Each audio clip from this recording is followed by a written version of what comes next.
दुर्गति नाशिनी दुर्गा दुर्गति नाशिनी दुर्गा काल विनाशिनी काली काल विनाशिनी काली जय जय कुमार ब्रह्माणी कुमार ब्रह्माणी जय राधा सीता रुक्मिणी जय राधा सीता लक्ष्मणी जय दुर्गति नाशिनी दुर्गा दुर्गति नाशिनी दुर्गा काल विनाशिनी काली काल विनाशिनी काली जय श्री राम जय राम जय जय राम श्री राम जय राम जय जय श्री राम जय राम जय जय राम श्री राम जय राम जय जय राम जय राम जय जय राम श्री राम जय राम जय जय राम श्री राम जय राम जय जय राम श्री राम जय राम जय जय राम जय रघुनंदन जय सिया राम जानकी वल्लभ सीताराम जय रघुनंदन जय श्री राम जानकी वल्लभ सीताराम कौशल्या के प्यारे राम दशरथ राज दुलारे कौशल्या के प्यारे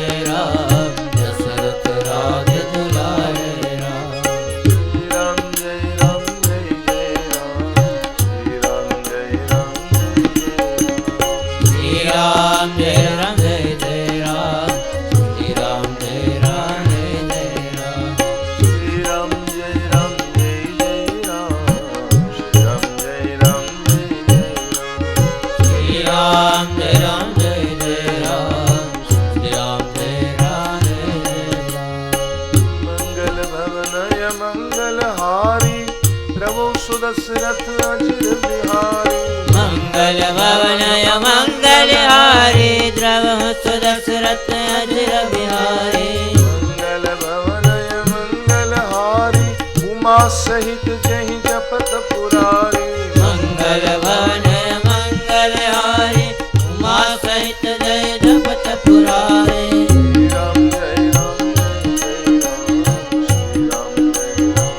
श्री राम जय राम जय जय राम श्री राम जय राम जय जय राम श्री राम जय राम जय राम श्री राम जय राम जय जय राम श्री राम जय राम जय श्री राम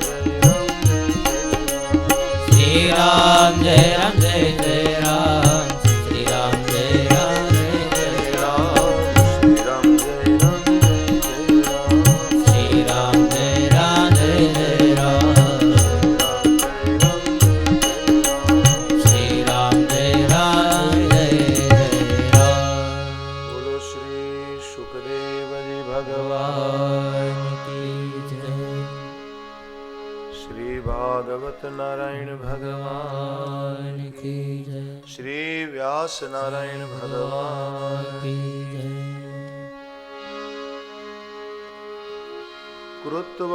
कृत्वादित्यवधं कृष्ण सरामो यदुभिर्वृतः भुवो अवतार यद्भारं जविष्टं जनयन् कलिम् जविष्ठं जनयन् कलिम्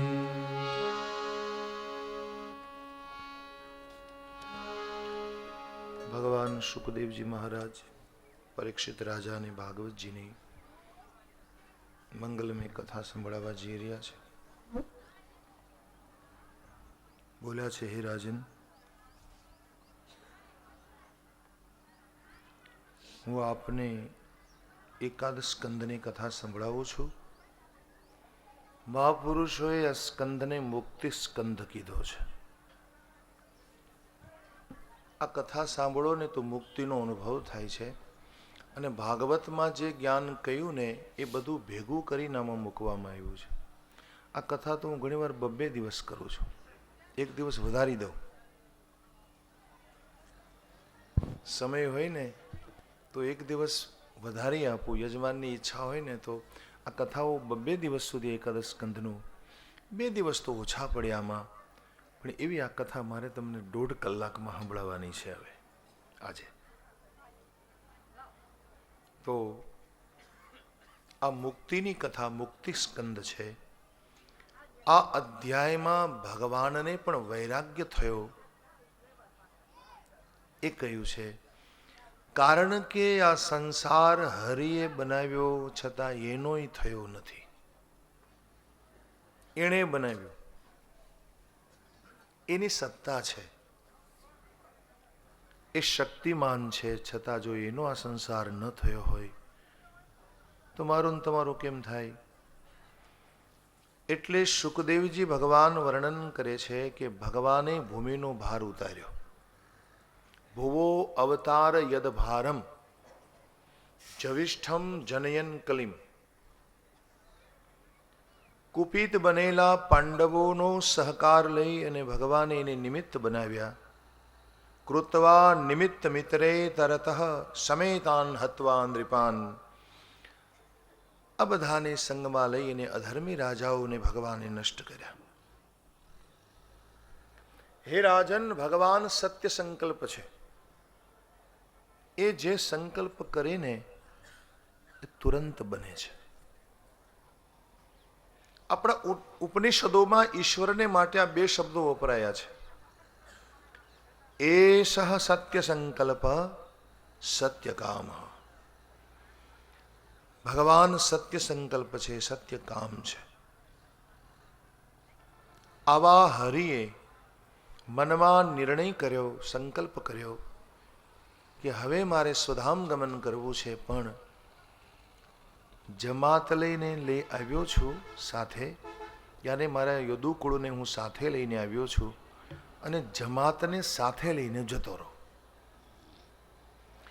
મહાપુરુષ એકલો ના આવે, એની સાથે હજારોની જમાત હોય અને જાય ને ત્યારે જમાતને ભેગી લઈને જતો રહે. બીજું, ભગવાને વિચાર કર્યો કે આ સંસારમાં આવ્યો ધર્મની સ્થાપન કરવા માટે, પણ મારા ગયા પછી મારા સંતાનો અધર્મ કરશે તો આ ઠીક ન કહેવાય. એટલે બને ત્યાં સુધી મારે બધાને ભેગા લઈ જવા છે. હવે ઈશ્વર યદુકુલમાં કાલરૂપે વસવા ઈચ્છે છે. કાલના રચયિતા છે, કાલાત્મા છે, સર્વના કાળ છે.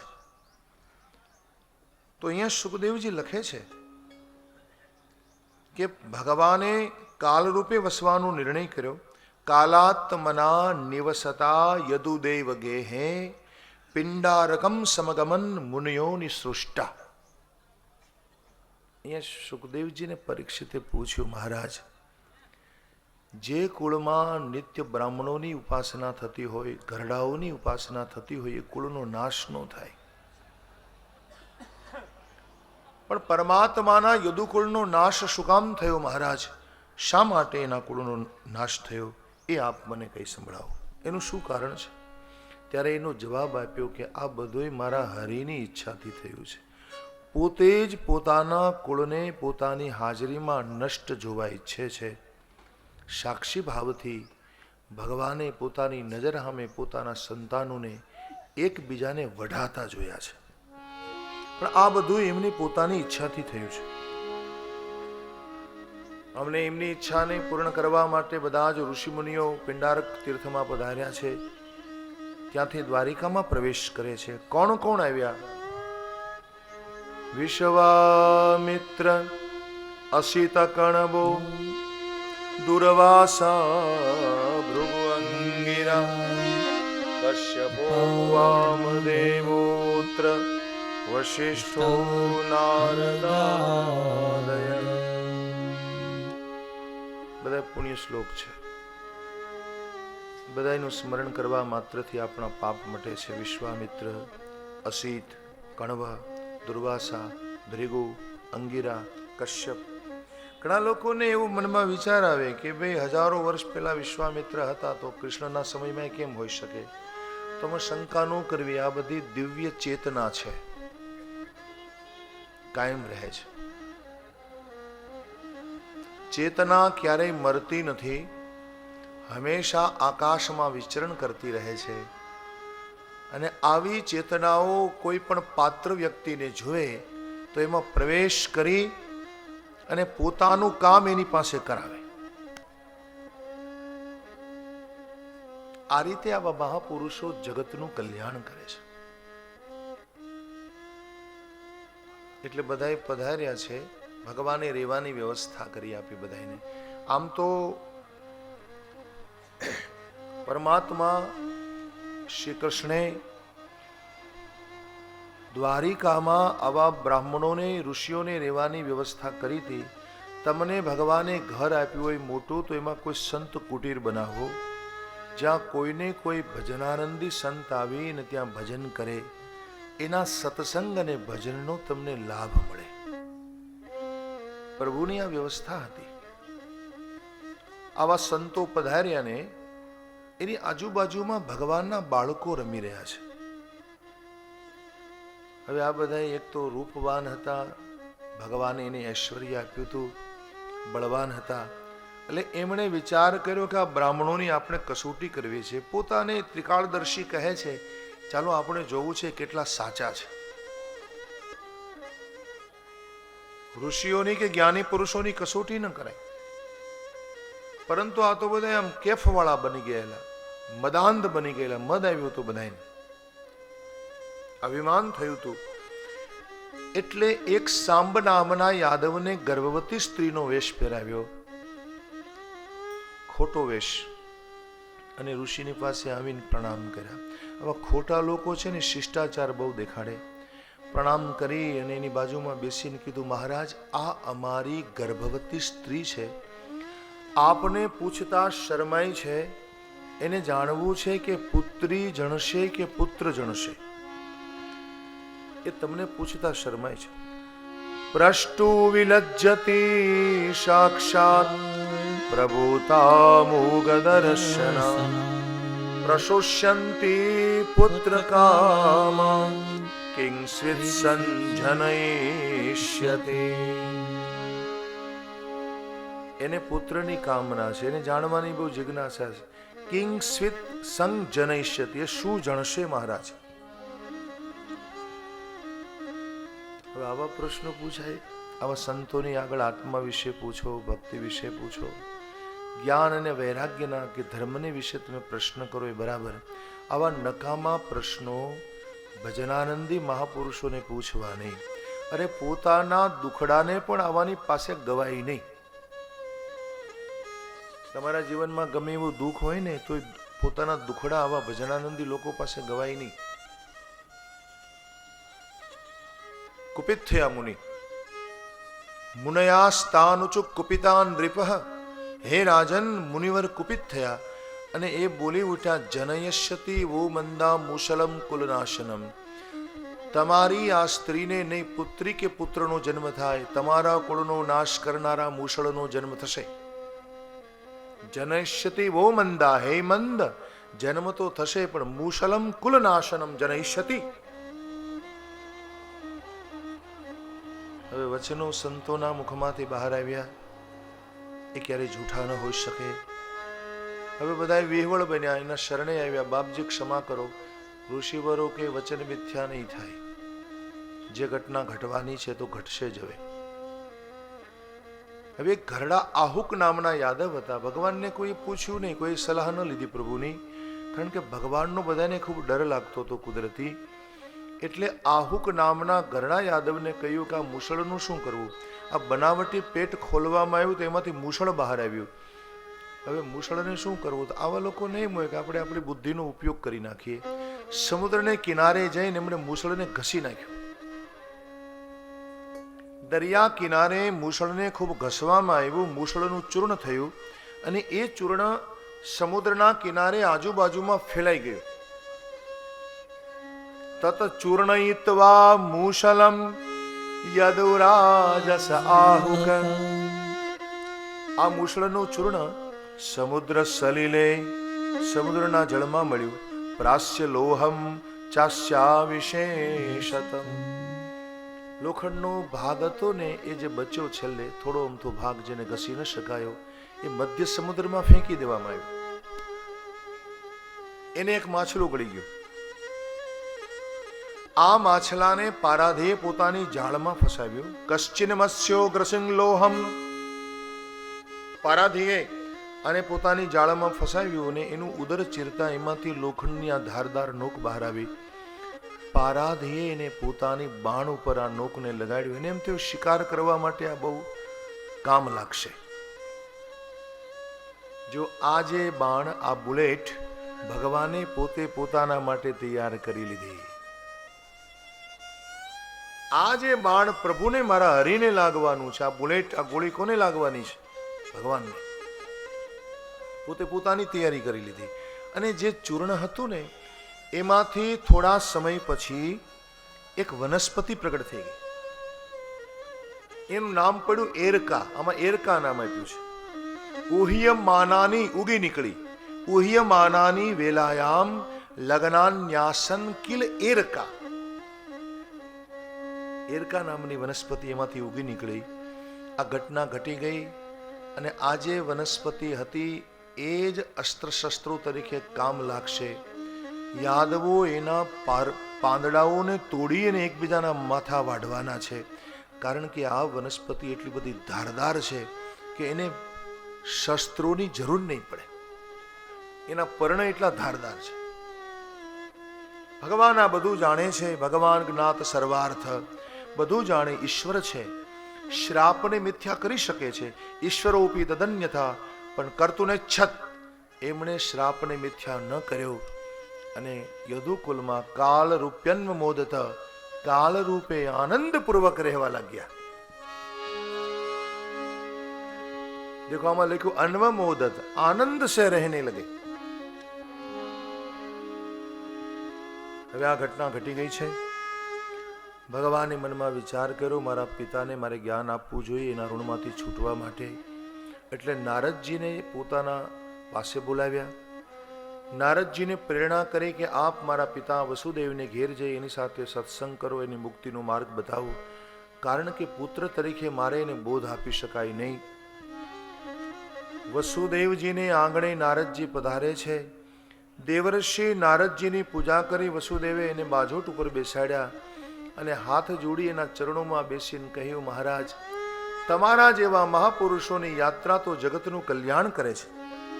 ભગવન ભવતો યાત્રા સ્વસ્તયે સર્વદેહિનામ કૃપણાનાં યથા પિત્રો ઉત્તમ શ્લોકવર્ત્મનામ. તમારા જેવા મહાપુરુષોની યાત્રાથી જગતનું કલ્યાણ થાય છે. મહારાજ, હું આપને ભાગવત ધર્મ પૂછું છું કે જે ધર્મને સાંભળવાથી બધા લોકો તમામ ભયમાંથી છૂટી જાય. યાંગ શ્રુત્વા શ્રદ્ધયા મર્ત્યો મુચ્યતે સર્વતો ભયાત. સર્વ ભયમાંથી છૂટે એવો ભાગવત ધર્મ મને સંભળાવો મહારાજ. નારદજી બહુ રાજી થઈ ગયા. નારદજી કહે, દેખો વસુદેવજી, તમે મને જે પૂછ્યું ને એ કથા હું આપને યોગેશ્વર અને નિમિ રાજા, નિમિ નામના વિદેહ થયા એની વચ્ચેનો સંવાદ છે એ સંભળાવીશું આપને. આ નવયોગેશ્વર કોણ હતા એ વાત કરી. પ્રિવત નામના રાજાને ત્યાં દીકરા થયા અગ્નિદ્ર, એના નાભી એના વૃષભદેવજી. વૃષભદેવજીને ત્યાં 100 પુત્રો થયા. એમાં મોટા ભરતજી હતા. 81 નિષ્ઠિક બ્રહ્મચારી થયા. મોટા ભરતના નામથી ભારત વર્ષનું નામ હતું પેલા અજનાબ ખંડ. એ ભરતના નામથી ભારત દેશથી આ દેશ વિખ્યાત થયો છે. આ બધી વાતો આમાં લખવામાં આવી છે. આ નવે નવ ભાઈઓ નવ યોગેશ્વર એ હંમેશા સાથે રહે છે. આ 100 પુત્રોમાંના 9 છે એ ભરતજીના ભાઈ છે, અને બાકીના જે 9 રહ્યા એમણે નવદ્વીપ શાસન સંભાળ્યું. આ નવ યોગેશ્વર વાયુનો આહાર કરે છે. આખા જગતમાં એમના મનમાં આવે ત્યાં વિચરણ કરે છે. કોઈ સત્સંગી મળે, કોઈ જ્ઞાની મળે તો એમને ત્યાં પહોંચે છે, સત્સંગ કરે અને જગતનું કલ્યાણ કરે છે. પેલા તમે આ 9 ભાઈઓના નામ સાંભળી લો મહારાજ. કવિ હરિ અંતરિક્ષ પ્રબુદ્ધ પીપલાયન શ્રમણાવાત રસના આત્મવિદ્યા વિશારદઃ. વાયુનો આહાર કરનારા આત્મવિદ્યાના વિશારદ એવા કવિ, બીજા હરિ, ત્રીજા અંતરિક્ષ, ચોથા પ્રબુદ્ધ, પછી પીપલાયન, પછીના આવિર્હોત્ર, પછી દ્રુમિલ, પછી ચમસ અને કરભાજન. આ 9 ભાઈઓ એક વખત નિમિ રાજાના જ્ઞાન સત્રમાં પધારે છે. નિમિ રાજાએ આ મહાપુરુષોનું સન્માન કર્યું. અરે બાપજી, બિન બુલાએ આ ગए આપ હમારે સત્ર में. તમારા જેવા મહાપુરુષ વગર બોલાવે અમારે આંગણે પધારે, અમારા કેટલા ધનવાન. દેખો, એક સજ્જન તમારે આંગણે આવે ના તો તમને પુણ્ય આપી જાય છે. કોઈ જ્ઞાની પુરુષ તમારે આંગણે આવે ને તો તમારામાં આત્માનો સંચાર કરે છે, આત્મજ્ઞાનનો સંચાર કરે તમારા હૃદયમાં. એ બોલે નહીં તો એ કાંઈ નહીં. કેવલ જ્ઞાની તમારા આંગણામાં પ્રવેશ કરે ને ત્યાં આત્મતત્વ હાજર થઈ જાય છે, ત્યાં બ્રહ્મની હાજરી થાય છે. મહારાજજી બહુ સારું કર્યું. આમ કહી એમના ચરણો ધોયા છે. અને આ વિદેહ નામના નિમિ રાજાએ, નિમિ રાજાનું નામ જ વિદેહ હતું, પણ નિમિના વંશમાં જેટલા થયા ને એ બધા વિદેહ કહેવાયા. હકીકતમાં અસલ નામ નિમિનું વિદેહ હતું, પણ પછી એના વંશમાં જેટલા થયા એ બધા જનક કહેવાયા, જનક વિદેહ. સીતાજીના પિતાજીનું નામ હતું શિરધ્વજ. સીતાજીના બાપુજીનું નામ શું હતું? શિરધ્વજ. પણ એ શિરધ્વજ પણ જનક કહેવાયા, કારણ કે નિમિના પુત્ર છે, એ વિદેહ કહેવાયા. તો આ વિદેહ નામના જે વિદેહ નિમિ જનક હતા, એમણે પૂછ્યું, બાપજી, આપ ભગવાનના પાર્ષદ છો, હું આપને પ્રણામ કરું છું, મને પરમ કલ્યાણનો માર્ગ બતાવો, કારણ કે આ મનુષ્ય જીવન દુર્લભ છે. દુર્લભો માનુષો દેહો દેહિનામ ક્ષણભંગુર તત્રાપી દુર્લભમ મન્યે વૈકુંઠ પ્રિયદર્શનમ. ક્ષણભંગુર છે, ક્યારે પડી જાય એ નક્કી નથી. પાણીના પરપોટા જેવું આ શરીર છે ભાઈ. પાણી કેરા બુદબુદા માનુષ કી જાત. કબીર ને કહા, પાણી કેરા બુદબુદા દુર્લભ છે, કેટલાય જન્મો પછી મળ્યું છે. દુર્લભ કોને કહેવાય? દુર્લભ એટલે દુઃખેન લભ્યતે કષ્ટેન લભ્યતે ઇતિ દુર્લભ. સંસ્કૃતમાં તમે શબ્દની વ્યુત્પત્તિ કરો ને એટલે એનો અર્થ મળી જાય. દુઃખ વેઠીને મળે એને દુર્લભ કહેવાય, કષ્ટ વેઠીને મળે. આ માનવ શરીર આપણને બહુ દુઃખ વેઠીને મળ્યું છે ભાઈ, બહુ કષ્ટ વેઠીને મળ્યું છે, એટલે દુર્લભ છે. સુલભ કોને કહેવાય? સુખેન લભ્યતે ઇતિ સુલભ. સુખ વેઠીને આપણને મળી જાય, મેળવવું બહુ સહેલું હોય અને સુલભ કહેવાય છે. તો બાપજી, આ મનુષ્ય જીવન દુર્લભ છે, એનાથી પરમ કલ્યાણ મારે કેમ કરવું? મને પરમ કલ્યાણનો માર્ગ બતાવું. હું આપનો દાસ છું મહારાજ, આપને પ્રશ્ન કરું છું આ પ્રકારે. એ વખતે 9 યોગેશ્વર 9 ભાઈમાંના મોટા ભાઈ કવિ, આ કવિ નામના યોગેશ્વર એનો જવાબ આપે છે. આ કવિ કોણ? કવિ કોને કહેવાય? કૌતિ ભક્તિભ્ય ઉપદેશિત અતિ કવિ. કેવલ કવિતા લખે એ જ કવિ નહીં, પરંતુ ભક્તોને ભગવાન માર્ગનો ઉપદેશ કરે એને કવિ કહેવાય છે. કૌતિ ભક્તિભ્ય ઉપદેશતિ ઇતિ કવિ. ભક્તોને ભગવાનનો માર્ગ બતાવે એને કવિ કહેવાય. આ કવિ નામના યોગેશ્વર બોલ્યા, દેખો મહારાજ, આ સંસારમાં અસતની કામનાઓની પાછળ લોકો દોડે છે.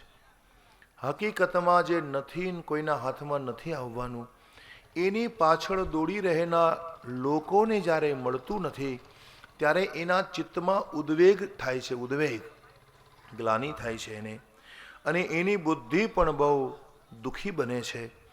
એને પરિણામે એના જીવનમાં વ્યથા અને વેદનાઓનો કોઈ પાર નથી રહેતો. જો એમાંથી એને છૂટવું હોય તો ભગવાનના ચરણોની એને નિત્ય ઉપાસના કરવી જોઈએ. પ્રભુના ચરણોની ઉપાસના કરવા માટે પ્રભુમાં પ્રેમ જોઈએ. પ્રભુમાં પ્રેમ મેળવવા માટે પ્રભુની કથા સાંભળવી પડે છે.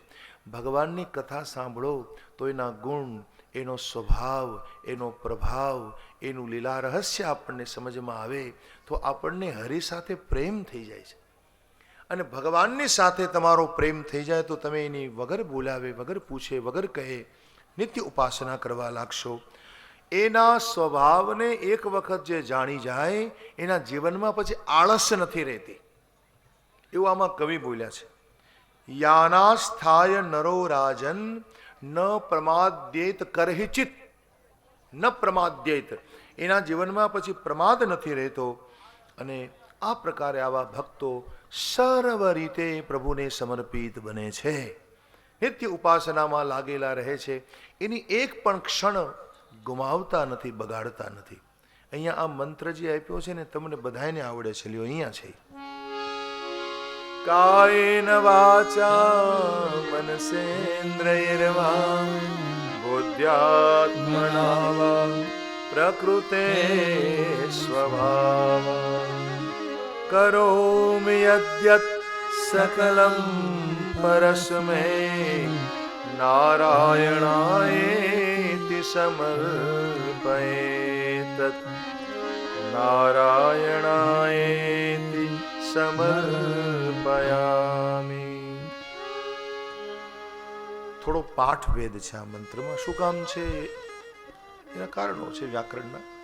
તો કાયાથી, વાણીથી, મનથી, વચનથી, બુદ્ધિથી, ઇન્દ્રિયોથી, સ્વભાવથી, પ્રકૃતિથી તમે જે કાંઈ કરો બધુંય મારા ભગવાનને સમર્પણ કરો.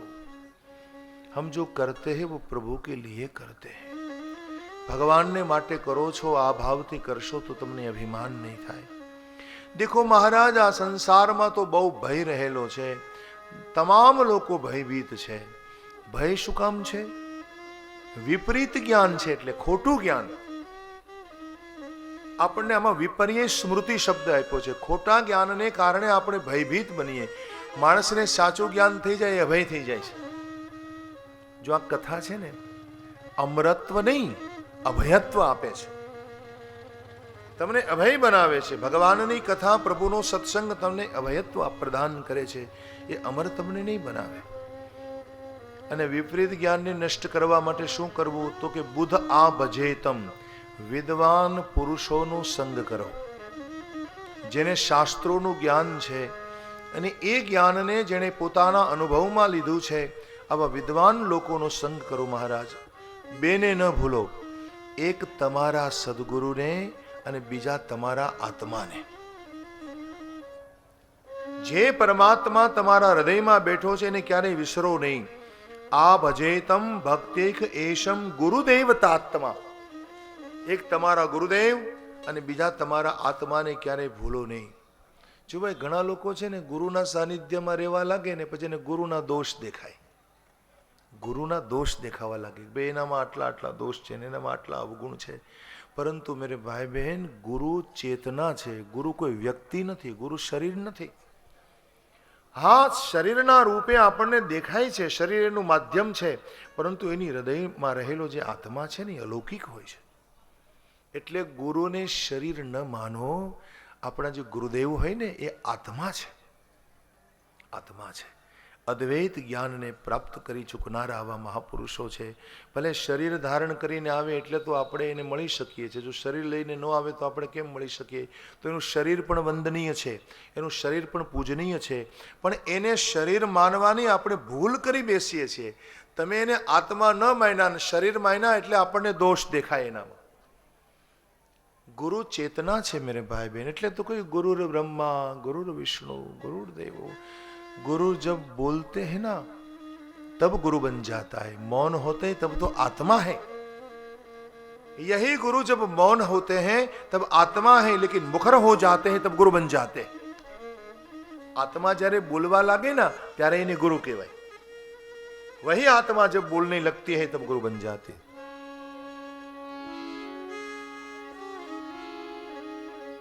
सदगुरु છે ને એ તો આપણા અંતરના આરામ છે। સદગુરુ અંતરના આરામ, સદગુરુ અંતરના આરામ, એમને ચરણે સોપો તમામ, એમને ચરણે સોપો તમામ। સદગુરુ અંતરના આરામ, સદગુરુ અંતરના આરામ, એમને ચરણે સોપો તમામ, એમને ચરણે સોપો તમામ।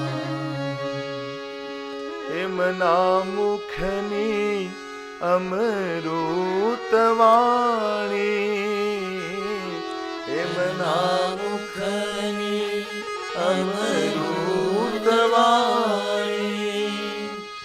એની વેદે ગતિ નવ જાણી, એની વેદે ગતિ નવ જાણી, આપે અદ્વૈત જ્ઞાન પ્રકાશ, આપે અદ્વૈત જ્ઞાન પ્રકાશ। એવા ગુરુની કરો સવ આશ, એવા ગુરુની કરો સવ આશ। સદગુરુ અંતરના આરામ, સદગુરુ અંતરના આરામ, એમને ચરણે સોપો તમામ, એમને ચરણે સોપો તમામ। ઘણી બધી કડીઓ છે પણ મારી પાસે ગાવાનો ટાઈમ નથી। બહુ સુંદર આ બધી કડીઓ, બહુ સુંદર પંક્તિઓ છે। સંસાર સાગરે તારક, સંસાર સાગરે તારક, એમનો ઉપદેશ મોહ સહારક, એમનો ઉપદેશ મોહ સહારક। વિદ્યા વિવેક બુદ્ધિ આપી, મનની સઘળી ભ્રમણા કાપી, બાળી વાસના મલિન તમામ, એવા ગુરુની કરો સવ આશ। બાળી વાસના મલિન તમામ, એમના વિના નથી આરામ। સદગુરુ અંતરના વિશ્રામ, એમના વિના નથી આરામ। અંતરના વિશ્રામ છે અને તમારા હૃદયમાં બેઠેલા આત્માને શુદ્ધ કરે, ઢંઢોળે, આ એનું સ્વરૂપ છે। દાદુ દયાલ હતા ને, એના એક શિષ્ય હતા રજબ। રજબ શરૂઆતમાં એની સાથે થોડો સમય રહ્યા ને પછી રજબને એના ગુરુના અવગુણ દેખાવા લાગ્યા, એની આધ્યાત્મિક પ્રગતિ અટકી ગઈ। ગુરુજીને ખબર પડી ગઈ કે આને શું રોગ લાગુ પડ્યો છે। પણ પૂછે તો કહેવાય ને, પૂછ્યા વગર બોલાય નહીં. થોડો સમય વીતો. એક વખત રજબ છે ને મુસ્લિમનું શરીર હતું. પરણવા જતા હતા. રજબ તે ગજબ કિયો સિર પર ધરિયો મોર, આયા થા હરિ મિલન કો ચલા નરક की ओर. નીચે ઉતર ગયા. ઘોડા ઉપર બેસીને પરણવા જતા હતા. और गुरु की संग में आ गई रजब. શરૂઆતમાં એની પ્રગતિ થઈ, પરંતુ પ્રગતિ અટકી ગઈ. બાદમાં અકળાઈ અને પૂછ્યું, ગુરુદેવ મારામાં શું ખામી છે? गुरुजी કહ્યું, देखो बेटे रजब, तू मुझे क्या मानता है, तू ये मुझे बता दे, तू मुझे क्या मानता है? मैं आपको गुरु मानता हूं. अच्छा, और મારી જેવા જ છો તમે? और कुछ? મારી જેમ ખાઓ પીવો છો, બોલો છો, હરો છો, ફરો છો, એનાથી કઈ વિશેષ? तो मैं मानता हूं जैसे मैं हूं वैसे आप है. आज तारी भूल है रजब, क्योंकि गुरु को हमारे जैसे नहीं मान लेना चाहिए. गुरु हमसे बड़े होते हैं.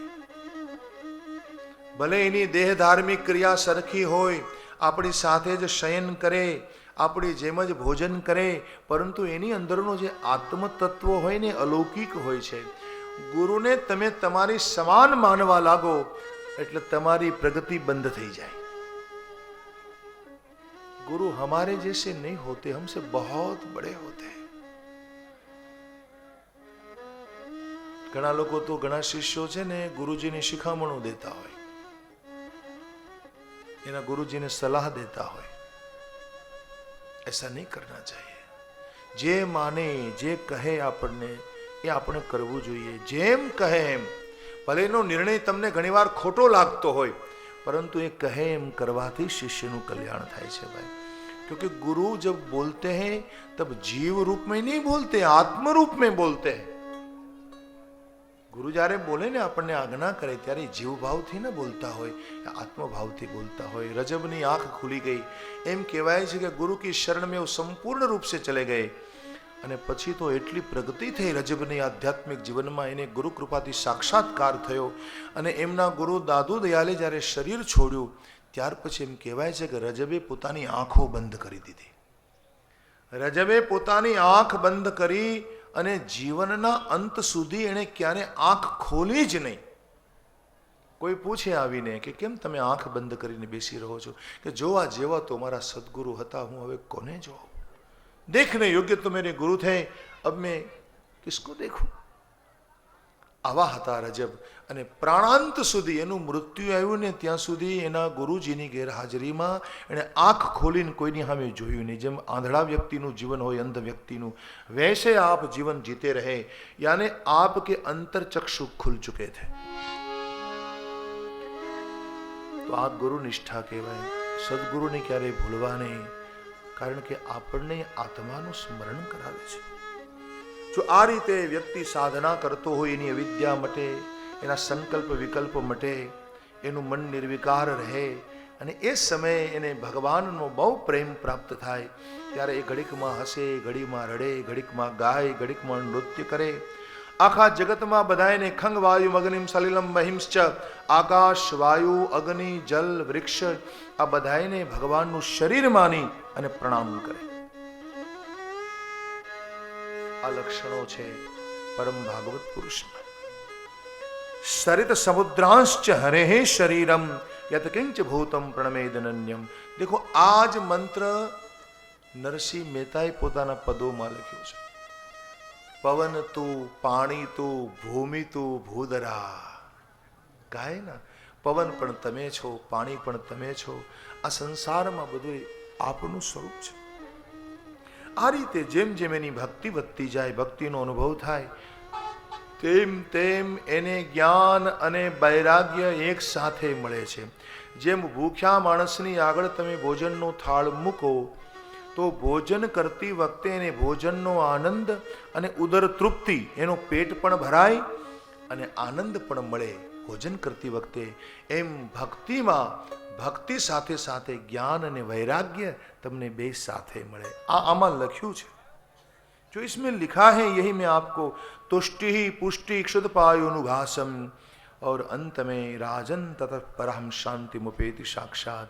अंत में हे राजन वो साधक, वो भगत पराशांति को पा लेता है।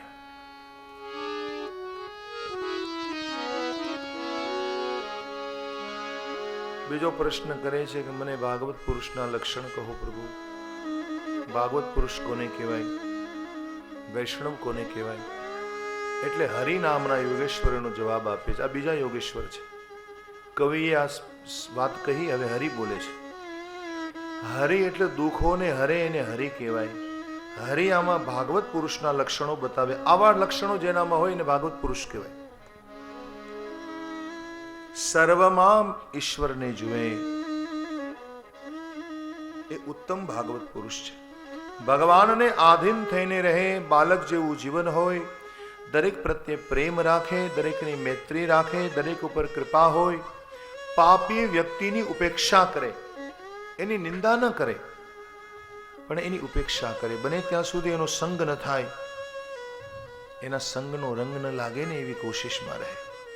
આચાર્ય અને હરિની પૂજા કરતો હોય, એના મનમાં કામનાઓનું બીજ બફાઈ ગયું હોય, ભૂંજાઈ ગયું હોય, ભૂંજાયેલું બફાયેલું બીજમાં જેમ અંકુરનો બહાર આવે એમ એના હૃદયમાં કોઈ ઈચ્છાનો અંકુર ફૂટતો જ નથી। ગમે તેવી સ્થિતિ આવે જીવનમાં, ન કામ કર્મ બીજાનામ યસ્ય ચેતસી સંભવ, અને એના હૃદયમાં વાસુદેવનો હંમેશા નિવાસ હોય છે। આવા બધા લક્ષણો જેનામાં હોય એને ભાગવત પુરુષ કહેવાય છે। આ વૈષ્ણવ શિરોમણી છે। ફરી વિદેહ રાજા પ્રશ્ન કરે છે, ત્રીજો પ્રશ્ન, પ્રભુ મને ત્રિગુણાત્મિકા માયાનું સ્વરૂપ બતાવો। એ વખતે અંતરિક્ષ નામના ત્રીજા યોગેશ્વર એનો જવાબ આપે 14.5 મંત્રોમાં। અંતઃકરણમાં જેને પરમાત્માનું દર્શન થયું હોય એને અંતરિક્ષ કહેવાય છે। એભિર્ભૂતાનિ ભૂતાત્મા મહાભૂતેર મહાભુજન સસરજો ચાવચાન્યાદ્ય સ્વમાત્રાત્મ પ્રસિદ્ધ। દેખો મહારાજ, માયા છે ને એની જ આ જગતમાં બધી ક્રિયા થાય છે। ક્રિયા કોણ કરે? માયા। ગુણ હોય ના ક્રિયા હોય, જ્યાં ગુણ નો હોય ને ત્યાં અક્રિયતા હોય, ગુણ વગર ક્રિયા નો થઈ શકે। એટલે માયાએ 3 ગુણોનું સર્જન કરીને આ જગતને ચલાવ્યું, એટલે ક્રિયા શરૂ થઈ।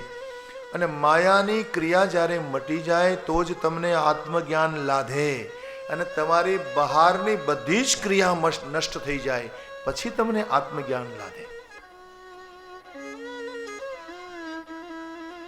સર્જન થવું, વિસર્જન થવું, આકાશમાં સૂર્ય તપવું, વાદળાઓનું સર્જન થવું, વરસાદ વરસવો, આ બધી જ ક્રિયા માયાની ક્રિયા છે।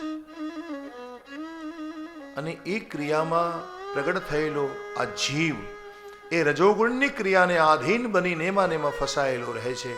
પણ જે વ્યક્તિ પોતાની રજોગુણની ક્રિયાઓને નષ્ટ કરી અને પોતાના હૃદયમાં સત્વગુણનો ઉદય કરે, એટલે ધીમે ધીમે એની બધી બહારની ક્રિયાઓ શાંત પડવા લાગે અને એને આત્માનું દર્શન થાય છે।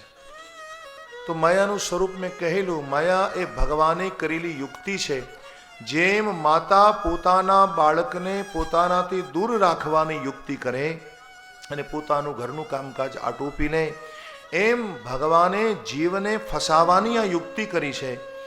અને યુક્તિમાં ફસાઈ જાય, આ ફસામણીનું બીજું નામ માયા છે। જે એમાં ન ફસાયો એની ફસાવાની રીત કેવી?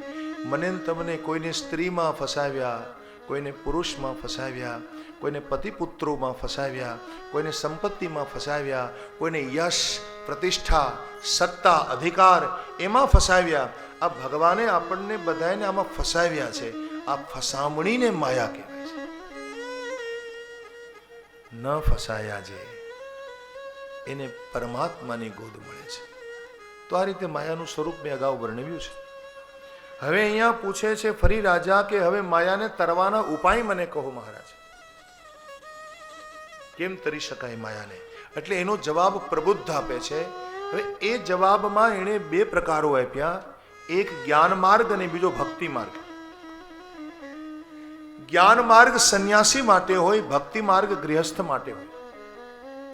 હવે જ્ઞાન માર્ગ હોય, જ્ઞાનથી જેને પ્રભુ પ્રાપ્ત કરવા, એને શું કરવું? તો પેલા ગુરુને શરણે જવું. તસ્માદ ગુરુમ પ્રપદ્યેત જિજ્ઞાસુ શ્રેયમુત્તમમ શાબ્દે પરે ચ નિષ્ણાંતમ બ્રહ્મણ્યોપશમાશ્રયમ. એવા જ્ઞાની ગુરુનો સંગ કરો જેને વેદનું જ્ઞાન હોય, વેદનું જ્ઞાન પણ હોય, સાથે એમણે બ્રહ્મને જોઈ લીધા હોય, એને શ્રોત્રિય બ્રહ્મનિષ્ઠ કહેવાય. પણ ઘણીવાર એવું બને કે ભણેલા ન હોય પણ બ્રહ્મને જોઈ લીધા હોય, આવા હોય એને બ્રહ્મનિષ્ઠ કહેવાય. કોણ? સવારામ ભગત બ્રહ્મનિષ્ઠ છે, ભોજા ભગત બ્રહ્મનિષ્ઠ છે, જલારામ બાપા બ્રહ્મનિષ્ઠ છે, મીરાબાઈ બ્રહ્મનિષ્ઠ છે, તુકારામ બ્રહ્મનિષ્ઠ છે. આ બધા વેદ ભણવા નહોતા ગયા, પણ એણે ભગવાનને પોતાની નજર સામે નિહાળ્યા હતા. અને આવા પરમાત્માને જેણે પોતાની બુદ્ધિમાં ધારણ કર્યા હોય. દેખો, બ્રહ્મ કોઈ બોલવાની વસ્તુ નથી, બ્રહ્મ તો હૃદયમાં ધારણ કરવાની વસ્તુ છે. જેના હૃદયમાં બ્રહ્મ ધારણ થયું હોય ને એની વાણી મૌન બને છે, ક્યાં બોલે? અનુભવે વાત જેને જાણી, એ બધા બેઠા છે ઘૂંઘટા તાણી. તો આવા શ્રોત્રિય બ્રહ્મનિષ્ઠ ગુરુ હોય એના શરણે જાઓ. એ મને તમને જે ધર્મની શિક્ષા આપે, ધર્માન શિક્ષેત ગુરુવાત્મદેવત. ગુરુ આત્મા અને ધર્મની શિક્ષા તમને આપે. શું કામ? અમાયિક ભજન વધે એટલા માટે. જેમ જેમ તમારું ભજન વધે, ભજનની આવૃત્તિ વધે ના, એટલે માયાના ગુણ ધીમે ધીમે તમારાથી દૂર થવા લાગે, નષ્ટ થવા લાગે. જેમ તમારું ભજન વધે, અવિરત નિરંતર ભજન વધે, એમ માયાની પ્રવૃત્તિ ઓછી થાય, ઇન્દ્રિયોના ખેલ બંધ થઈ જાય. અને ઇન્દ્રિયોના ખેલ બંધ થઈ જાય એટલે ક્લેશ મટી જાય. જો ભાઈ, જ્યાં સુધી ઇન્દ્રિયોના ખેલ નહીં મટે ના, ત્યાં સુધી ક્લેશ નહીં મટે. કારણ કે ઇન્દ્રિયો આપણને ખેંચે છે, આપણી ઇન્દ્રિયો આપણને બહિર્મુખ બનાવે. અને એને શાંત કરવા માટે ભજનની આવૃત્તિ થવી જોઈએ. એ ગુરુના સંગમાં રહેવાથી થાય છે. સદગુરુના સંગમાં રહેવાથી આ રીતે તમારું ભજન વધે અને સર્વમાંથી તમારું મન અસંગ બને. મનનો સંગ અસંગ થાય. અસંગોહમ અસંગોહમ અસંગોહમ. વેદાંતમાં નિયમ છે, આનો રોજ એક પાઠ કરવો, માળા કરવી. હું અસંગ છું, હું અસંગ છું, હું અસંગ છું, મને કોઈનો સંગ નથી, મને કોઈનો સંગ નથી. યાને બહારના વિષયોનો મને સંગ જ નથી. આની એક રોજ માળા કરો. આમ કહે છે. તો સર્વતો મન અસંગમ માધો સંગમ ચ સાધુષુ. સાધુનો સંગ કરે, પછી દયા, મૈત્રી, શરણાગતિ, સર્વભૂતોમાં પ્રેમ, પવિત્ર રહેવું, શૌચમ. બહુ મહત્વનું છે આ. બુદ્ધિ બગડે નહીં, આંખ બગડે નહીં, મન બગડે નહીં, આપણી ઇન્દ્રિયોને બગડવા ન દેવી, એને શુદ્ધ રાખવાનો પ્રયાસ કરવો જોઈએ. તપસ્યા, તપસ્યાનો અર્થ શાંત રહેવું. જે શાંત રહી શકે ને, આ મોટા મોટી તપસ્યા છે. તિતિક્ષા, સહન કરવું, સહનશીલતા. બને ત્યાં સુધી ઓછું બોલવું, મૌન રાખો. સ્વાધ્યાય કરો. સ્વાધ્યાયનો અર્થ છે પોતાની અંદર જુઓ, મારામાં કેટલા કેટલા અવગુણ ભર્યા, બીજાના નહીં જોવાના. બીજાના અવગુણ જે જોવે ના, એ અવગુણ આપણામાં આવી જાય. બીજાના અવગુણોનું ચિંતન જ નહીં કરવાનું. મારામાં કેટલા દોષ છે એ આપણે જોવાના. પછી આર્જવ. આર્જવ એટલે શરીરથી સરળ બનો, મનથી સરળ બનો અને વાણીથી સરળ બનો. ગમે એવા મહાન અને જ્ઞાની હો ને તમે, તો વાણીમાં એવી સરળતા રાખો કે તમારું બોલવું નાનામાં નાના માણસને ગમે. આવા સરળ બનો. બ્રહ્મચર્યનું પાલન કરો. શુક્ર રક્ષા તો જરૂરી છે, પરંતુ બ્રહ્મ મેં ચરના, એને બ્રહ્મચર્ય કહેવાય. ચરના એટલે ચિંતન. બ્રહ્મચિંતન ખૂબ કરો. ગૃહસ્થ હોય ને, એ એક જ પાત્રમાં પોતાની વાસનાને કેન્દ્રિત કરે છે. એક જ પાત્રમાં. તો પોતાની વાસનાને એક જ પાત્રમાં કેન્દ્રિત કરે, બ્રહ્મચર્ય પાળે, એનું નામ કહેવાય. ગૃહસ્થી સદૈવ બ્રહ્મચારી છે. જે ગૃહસ્થી હોય ને, ગૃહસ્થ ધર્મમાં, એ પતિ પત્ની ભેગા મળી અને ભગવાનનું ભજન કરતા હોય એ સદૈવ બ્રહ્મચારી છે,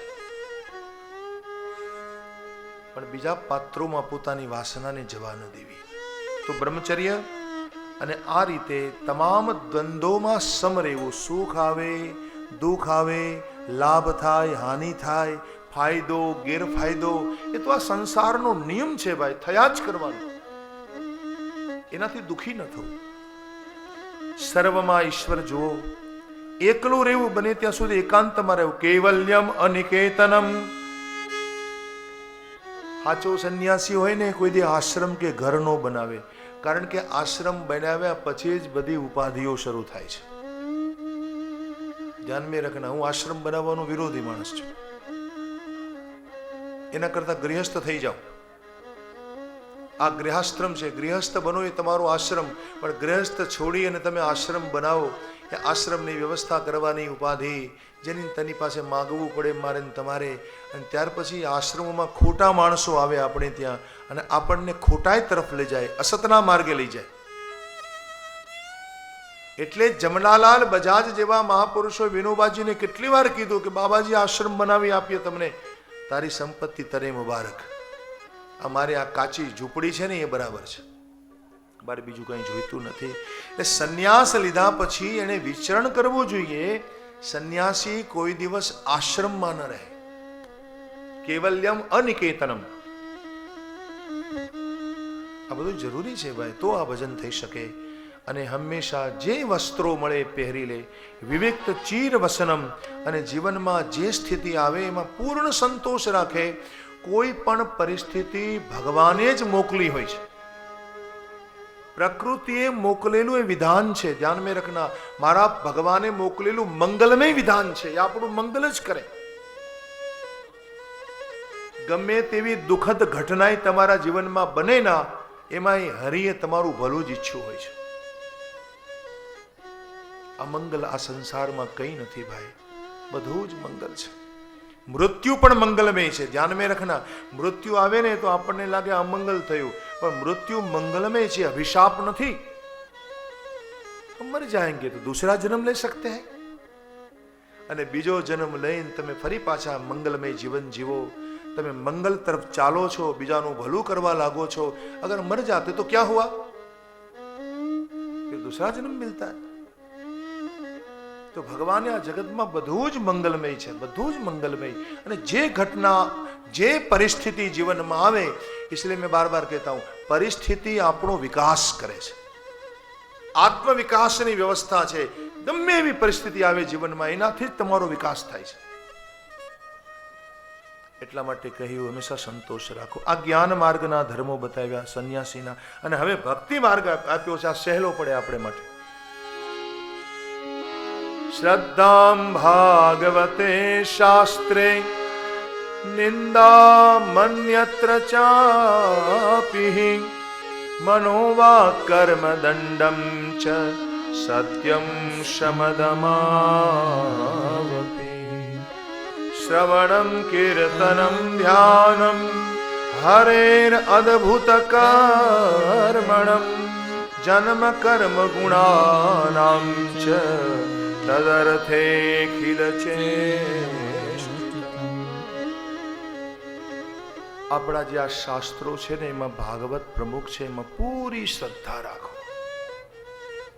તમારા ઘરમાં ભાગવતજીને વસાવી એનો રોજ એક અધ્યાય કરો.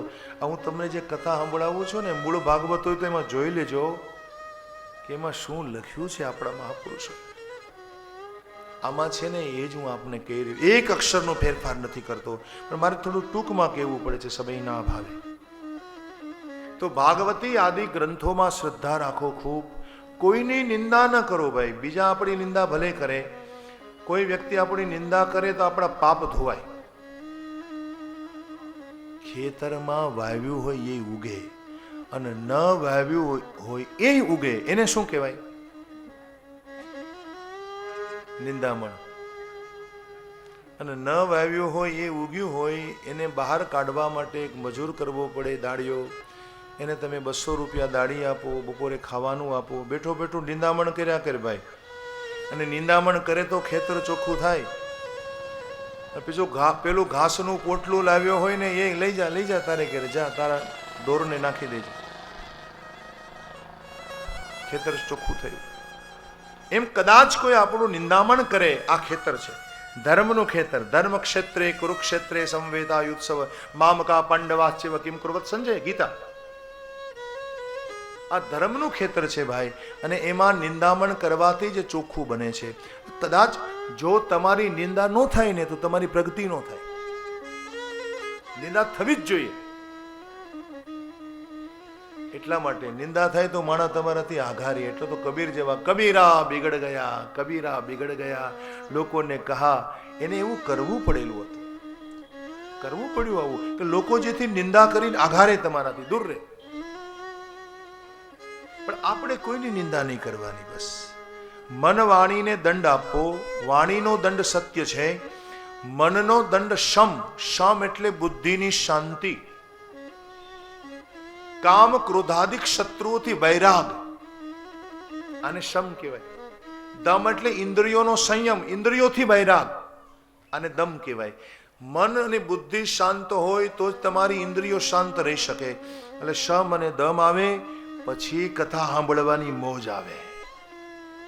કથાનો મહિમા પછી સમજાય મેરે ભાઈ બહેન. જો બુદ્ધિ શાંત નહીં હોય, ઇન્દ્રિયો શાંત નહીં હોય તો તમને કથામાં આનંદ નહીં મળે.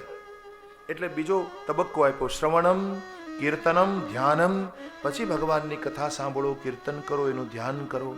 હરિના અદ્ભુત જન્મ કર્મોની કથા સાંભળો. તમારા પત્ની, પુત્રો, પરિવાર આ બધાને એ માર્ગ લઈ જાઓ અને ભગવાનને બધા સમર્પિત બનો.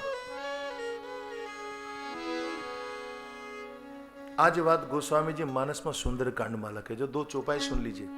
जननी जनक बंधु सुतदारा, जननी जनक बंधु सुतदारा, तनु धनु भवन सुरद परिवारा, तनु धनु भवन सुरद सबके ममता ताग बटोरी, सबके ममता ताग बटोरी, मम पद्म नहीं बांध भरी डोरी, मम पद्म नहीं बांध भरी डोरी, समदर्शी इच्छा कछु नाही, समदर्शी इच्छा कछु नाही, हर्ष शोक भय नहीं मन माही, हर्ष शोक भय नहीं मन माही, हर्ष शोक भय नहीं मन माही, हर्ष शोक भय नहीं मन माही. માતા પિતા પુત્ર પરિવાર આ બધામાં આપણી મમતા ખૂબ છે. આ મમતાની એક દોરી બનાવો. આ જુદા જુદા તાગડા હોય એ તાગડાને કેમ તમે બટોરો, બટોરો એટલે વણવું. સબકે મમતા તાગ બટોરી, બટોરના યાને વણી લેવું. જુદા જુદા તાગડાને તમે વણી લો એટલે દોરી કેટલી મજબૂત થઈ જાય. હવે એ જે મમતાની દોરી બનાવી, મમપદ મનહિ બાંધ ભરી ડોરી, આ ભગવાન રામ વિભીષણને કહે છે. સુન સખા નિજ કહું સુભાવ, જાન ભુષુંડી શંભુ ગિરી જાઉ. મારા સ્વભાવને શંભુ જાણે છે, ભુષુંડી જાણે કાગ ભુષુંડી. આમ કહીને રામ બોલ્યા કે બધાયની મમતાની દોરી બનાવી મારા પક્ષ સાથે બાંધી દે. બીજામાં મમતા ન કરે પણ એ જ મમતા, એ જ આસક્તિ મારા ચરણોમાં જોડી દે. આ પ્રકારે આવા લોકો માટે હું આ જગતમાં અવતાર લઉં છું. સમદર્શી હોય, મનમાં કોઈ ઈચ્છા નહીં, આવા લોકો માટે હું આ જગતમાં આવું. આને બસ બીજું કોઈ કારણ નથી મારે માટે. આવા સજ્જનો માટે જ મારે આ જગતમાં આવવું પડે છે. ધરવું દેહ નહીં આન નિહોરે, નિહોર એટલે કારણ, નહીં આન નિહોરે, કોઈ કારણ નહીં, બસ કેવલ આવા લોકો માટે જ હું આવું છું. તો આ રીતે ભક્તિ માર્ગ આપ્યો. આમાં લખ્યું છે સ્મરણ કરે સ્મરણ કરાવે આવા મારા જે સજ્જનો હોય. આમ ભક્ત્યા સંજાતયા ભક્ત્યા, આમ ભક્તિ એના હૃદયમાં સંજાત પામે, જન્મે और अंत में वो परम निर्वृत्त हो जाता है. હું આપને પૂછું, ભક્તિનું ફળ શું? ભક્તિનું ફળ શું? ઘણા લોકો કે ભક્તિ કરીએ એટલે આપણી કામનાઓ પૂરી થાય, આપણી ઈચ્છાઓ. આવું જરાય નહીં વિચારતા. ભક્તિનું ફળ ભક્તિ છે. ભક્તિ સ્વયં ફલરૂપત. નારદજીએ ભક્તિ સૂત્રો આપ્યા છે, એમાં એ બોલ્યા છે ભક્તિ સ્વયં ફલરૂપત, ભક્તિ સ્વયં ફલરૂપા છે. ભક્તિ કરવાથી ભક્તિ વધે. જેમ ભજન કરો, જેમ ભક્તિ કરો. ભજનની વ્યાખ્યા પણ મેં આપી છે. ભજન કોને કહેવાય? ભક્તિના 3 પ્રકારો વર્ણવ્યા હતા. ભજન ભક્તિ, ભંજન ભક્તિ, ભાગો ભક્તિ. ભજન એટલે શું? કો નામ ભજનમ, ભજનમ નામ રસનમ, રસ લઈને કો ભજન કહેતે. જેમ પશુ ખાઈ લીધા પછી વાગોળે બેઠું બેઠું એમાં એને રસ પડતો હોય, એ એનું ભજન છે. તમે એને જોયું હશે, પશુ વાગોળી રહેલું હોય, એ આંખો મીચી દીધી હોય, કાન એકદમ ઢળી ગયા હોય, આંખે નમ હો ગઈ, આજુબાજુમાં ક્યાંય જુએ નહીં, એમાં એને રસ પડતો હોય. એમ તમને હરિના નામમાં, હરિની કથામાં અને રૂપ ચિંતનમાં રસ પડવા લાગે, એને ભજન કહેવાય. એમાં ખોવાઈ જાઓ તમને, એમાં તમને રસ પડે, આ ભજન છે. તો આ રીતે જેમ જેમ તમારું ભજન અને ભક્તિ વધે, નારાયણ પરો માયામ અંજસ તરતી દુસ્તરામ, આ દુસ્તર માયાને તમે અનાયાસે તરી શકો છો. એટલે આવી આ ગંભીર ચર્ચા કરવામાં આવી છે આમાં. આ તો તમે બધા સારા શ્રોતા છો એટલે તમને આ કથા ગમે, નહીં તો આવી કથા કોઈને ગમે નહીં. કંઈક બીજું જ ભાગવત ગમે માણસને, પણ અસલ ભાગવત આ છે. મને તો એ આવડે છે, મને જે આવડે એ હું આપને સંભળાવું છું. આમાં જે લખ્યું છે એ જ હું આપને કહેવાનો પ્રયાસ કરું છું. અને આ કથા એ જ મહાપુરુષોને ગમે ભાઈ. આ કથાથી જ જીવને મુક્તિ મળે. આવી કથાથી જ જીવનું કલ્યાણ થાય અને આખી પ્રકૃતિ રાજી થાય. ધ્યાન મેં રખના, આજુબાજુની તમામ પ્રકૃતિ ભાગવતની આવી કથાથી રાજી થાય છે. પર એ પૂછે છે કે પ્રભુ નારાયણમાં નિષ્ઠા કેમ થાય, એ બને કયો. નિષ્ઠા કેમ થાય? એટલે પીપલાયન નામના યોગેશ્વર કુણી પીપળોનો આહાર કરીને બોલ્યા છે, એટલા માટે પીપલાયન કહે છે દેખો નિષ્ઠા કોને કહેવાય. તમે કોઈ દિવસ વિચાર કર્યો આ જગત ભગવાને કેમ બનાવ્યું, શું કામ બનાવ્યું? આપણા હૃદયમાં આત્મા બેઠેલો છે, એના પ્રકાશથી તમારી ઇન્દ્રિયો ચેતન બને છે.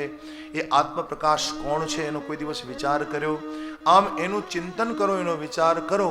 વિચાર કરતા કરતા તમને સમજાય કે જેને હું શોધી રહ્યો છું એ બીજો કોઈ નહીં, હું પોતે જ છું. જેને હું શોધી રહ્યો છું એ કોઈ બીજો નથી, એ હું પોતે જ છું. जिसको मैं ढूंढ रहा हूं वही तो मैं ही हूं. પણ એ મળી ગયા પછી તમને સમજાય કે હું આને શોધ કરતો હતો, કે જેને શાસ્ત્રોમાં આત્મા કહેવામાં આવ્યો એ તમે પોતે જ છો ભાઈ. પોતા દ્વારા જ પોતાને મેળવવાના છે. અને એ આખા જગતનો આત્મા ભેગો થાય ત્યારે એક કૃષ્ણ બને. કૃષ્ણ કોણ? આખા જગતનો આત્મા, તમામના આત્મા જે જુદા જુદા બિખરાયેલા છે ને, જેમ ઘડામાં આકાશ હોય એમ, જેમ નોખા નોખા કેમ ઘડા હોય એમ ઘડાનું આકાશ પણ નોખું નોખું, એમ બધાયના આત્મા ભેગા થાય ત્યારે એને રામ કહેવાય, ત્યારે એને કૃષ્ણ કહેવાય. और ये सबकी आत्मा कृष्ण जगत में प्रकट होते हैं और जगत का दृष्टि मात्र से कल्याण कर देते. તો આ વાત સમજાઈ જાય એને નિષ્ઠા કહેવાય. ત્યાર પછી પૂછે રાજા કર્મયોગનું સ્વરૂપ મને બતાવો. એટલે એનો જવાબ આવિર્હોત્ર આપે છે. કર્મ, અકર્મ, વિકર્મ, વેદોમાં આવા ઘણા વાદ આપ્યા, પણ એક સાર કહી દઉં કે કર્મના પોટલા બાંધવામાં ધ્યાન રાખવું. આપણે જે બાંધ્યા હોય ને આપણે છોડવા પડે છે, આપણે જ ભોગવવા પડે છે. કર્મને બાંધવામાં બહુ કાળજી લેવી ભાઈ. જે કર્મ તમે કરો એ તમારે જ ભોગવવું પડે. તમારું કર્મ હું નહીં ભોગવી શકું, મારું કર્મ તમે નહીં ભોગવી શકો. કર્મને નષ્ટ કરવાના બે જ ઉપાય છે. યા તો ભોગના ચાહીએ યા તો ભજન કરના ચાહીએ. ભજનથી કર્મ નષ્ટ થાય છે અને અથવા તો ભોગ કરવાથી એ નષ્ટ થાય છે. જો ભજન નહીં કરો તો તમારે ભોગથી એને નષ્ટ કરવું પડશે. કર્મ કો તો ભોગ નહીં પડતા હે. એટલે ભજનનો આમાં પ્રકાર આપ્યો સેવા. આ સેવાની જે વાતામાં કરવામાં આવી એને આધારે વલ્લભાચાર્યજીના લાલ વિઠ્ઠલેશ પ્રભુએ સમા સમાની સેવા આપી છે. મંગલાથી લઈ અને શયન સુધીની જે અષ્ટયામ સેવા છે, અષ્ટસમાની સેવા, એ આ કથાને આધારે કહેવામાં આવી છે. અહીંયા જ્યાં યોગેશ્વર બોલ્યા ને એને આધારે આમાં લખ્યું છે આચાર્ય દ્વારા આપણને મૂર્તિ મળે. લબ્ધ્વાનુગ્રહ આચાર્યાત તેન સંદર્શિતાગમ મહાપુરુષમભ્યરચેન મૂર્ત્ય ભીમતયાત્મન. આપણે કહીએ ને પુષ્ટાવેલી મૂર્તિ. આપણને આવી મૂર્તિ મળી જાય પછી મંદિરમાં પધરાવો, તમારા નિજ મંદિરમાં શુચિ સમ્મુખમાસીનમ, પવિત્ર બની પ્રાણને મનનો સંયમ કરી ભગવાનની સામે બેસો ને સંયમ કરીને બેસાય. પ્રભુની સામે બેસો, પિંડનો વિશુદ્ધ કરો, શરીરને પિંડમ વિશોધ્ય. પછી પ્રભુની પાદ્ય, અર્ઘ્ય, આચમન, સ્નાન, વસ્ત્ર આદિથી પૂજા કરો. એકલા ભગવાન જ નહીં, એના બધા પાર્ષદોની પણ પૂજા કરવી પડે. સાંગો પાંગાસ પાર્ષદામ. આમ પ્રભુની પૂજામાં પોતાનો સમય વિતાવો. સાંગમ સંપૂજ્ય વિધિવત તમે સ્તુતિ કરો, ભગવાનને નમન કરો અને પ્રભુની મૂર્તિને તમારા આત્મામાં સ્થાપીમાં તન્મય થઈ જાઓ. આત્માનમ તન્મયમ ધ્યાયન.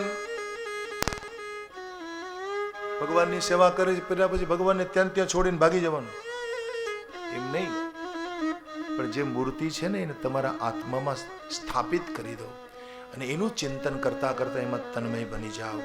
આ બધી વિધિ આપી. સેવાના પ્રકાર આને આધારે શ્રી વિઠ્ઠલેશ ભગવાને બતાવ્યા. સ્વામિનારાયણ ભગવાને શિક્ષાપત્રીમાં એમ કીધું કે ભગવાનની સેવા વિઠ્ઠલેશ ભગવાને જે કહી છે વલ્લભાચાર્ય પરંપરા પ્રમાણે ઠાકોરજીની સેવા આપણે કરવી. શિક્ષાપત્રીમાં એણે આમ સ્પષ્ટ કહ્યું છે. એટલે વલ્લભાચાર્યજી અષ્ટયામ સેવા જે બતાવી એમના લાલે, ખાસ કરીને સેવા માર્ગનો વિકાસ એમણે કર્યો વિસ્તાર. તો આ પ્રકારે આ બધી કથા આમાંથી લેવામાં આવી છે. આ એકાંતિક ભક્તિ ગણવામાં આવી છે. એકાંતિક શબ્દ સહજાનંદ સ્વામી મહારાજે આપ્યો છે. એમણે આ એકાદશ સ્કંદ બહુ પ્રિય હતો સહજાનંદ સ્વામી મહારાજને, સ્વામિનારાયણ ભગવાનને. तो एम करवाથી अपना कर्म नष्ट થઈ જાય. धीरे धीरे धीरे में कर्म मिटते जाएंगे और ठाकुर जी आपके सामने प्रकट हो जाएंगे. ત્યાર પછી આમાં ફરી પ્રશ્ન કરે છે કે ભગવાને મુખ્ય અવતાર ક્યાં લીધા મહારાજ, અને એમના જે અવતારો થયા એનો પ્રકાશ કરો. એમણે જે લીલાઓ કરી થોડી એ દ્રુમિલ નામના યોગેશ્વર બોલ્યા. દ્રુમિલનો અર્થ છે દ્રુતમ મિલો યસ્યવા મિલે તે એનવા દ્રુમિલ. શીઘ્ર મેળવી આપે ભગવાન, એને દ્રુમિલ કહેવાય. તરત તમને ભગવાનનું દર્શન કરાવે એ દ્રુમિલ. દ્રુમિલ કહે નર અને નારાયણ ભગવાન એ મુખ્ય અવતાર છે.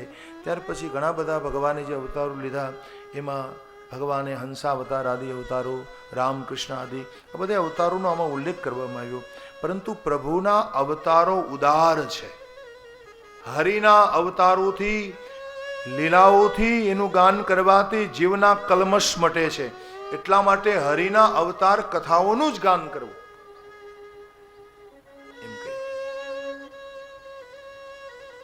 ईश्वरदासजीए तो बहुत सरस बात करी. ईश्वरासु परमेश्वर अरे बलि अवतार तू ही बलि बंधन,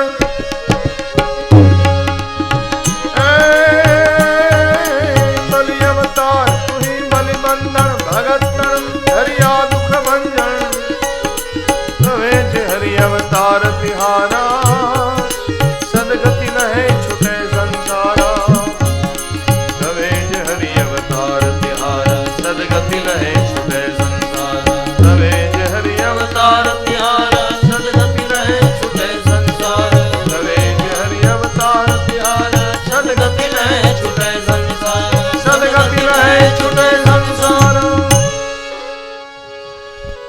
बलि अवतार तो ही बलि बंधन, भगत तणा धरिया दुख भंजन. भगवान દુઃખનું ભંજન કરવા માટે અવતાર લઈને આવે છે અને ભગવાનની અવતાર કથા સાંભળીને સદગતિ પ્રાપ્ત થાય છે. પછી આમાં પૂછે છે રાજા પ્રશ્ન ફરી આ 9 પ્રશ્નો પૂછાયા છે કે જેની મન વાસના શાંત ન થઈ હોય, કામ વાસના, અને જેનો મનોવિજય ન થયો એની શું ગતિ થાય મહારાજ? એવો પ્રશ્ન કરે છે.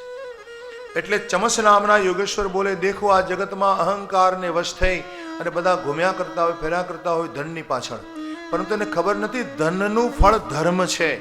ભોજા બાપાના શબ્દો, શાંતિરામ બાપુએ તેદી વાત કરી હતી કે ધન કા ફલ ધર્મ હે. એ અહીંયા લખવામાં આવ્યું છે ભાગવતજીમાં કે ધનમ ચ ધર્મેક ફલમ યતો વે. ભાગવતના શબ્દો છે. તમારી પાસે ભગવાન તમને ધન આપે ને એનો અર્થ વધારે વધારે ધર્મ કરો. વધારે ધન આપે વધારે ધર્મ કરો. જો ધનના 3 ભાગ થાય, ધનની 3 ગતિ હોય. ધન એક તો દાન કરી શકાય, જો ન કરો તો એનો ભોગ કરો, એ ન કરો તો એનો નાશ થઈ જાય. દાન, ભોગ અને નાશ દેવી ભાગવતમાં બહુ સ્પષ્ટ કહેવામાં આવ્યું છે. આ 7મા સ્કંદમાં દાન, ભોગ અને નાશ, ધનની 3 ગતિ હોય. એટલે ધર્મ કરતે રહો ભાઈ, અને જેમ જેમ ધર્મ કરશો તેમ તમારી મનોવાસના શાંત થશે. એ વાત કઈ સંભળાવી. અને હવે કરભાજન ને પ્રશ્ન કરે છે, રાજા ક્યાં નામથી 4 યુગમાં ક્યાં વર્ણથી ભગવાનને ભજવા એ મને કહો મહારાજ.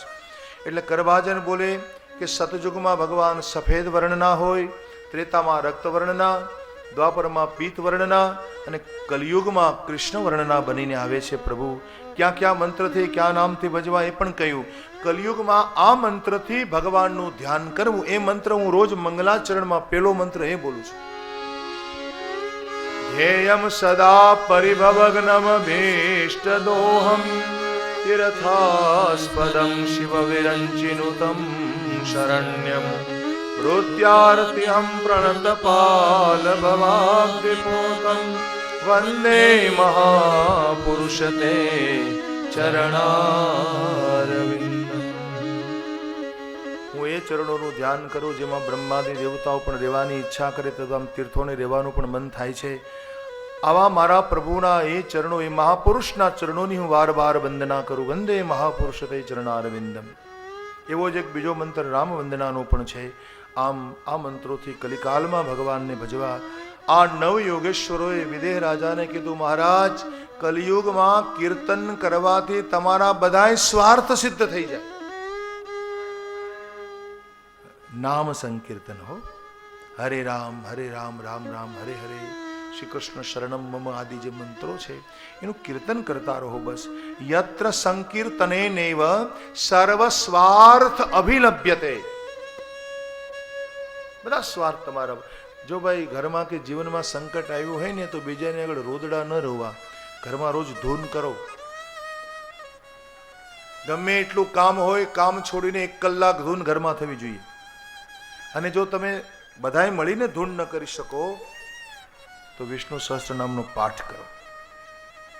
ભગવાનના 1000 નામનો પાઠ સ્વામિનારાયણ ભગવાન પણ કરતા, વલ્ભાચાર્ય પ્રભુ પણ કરતા, શંકરાચાર્ય મહારાજ, વિનોબાજી તો એનો સતત પાઠ કરતા.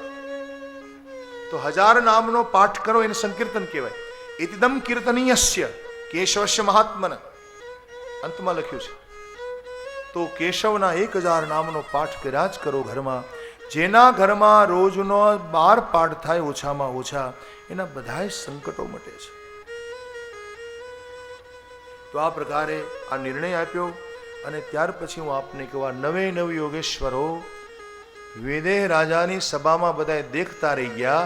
અને देखता देखता अंतर्धान हो जाते हैं. तत अंतर दधिरे सिद्धा सर्वलोकस्य पश्यत. તમામના દેખતા બધાએ અંતર ધ્યાન થયા છે.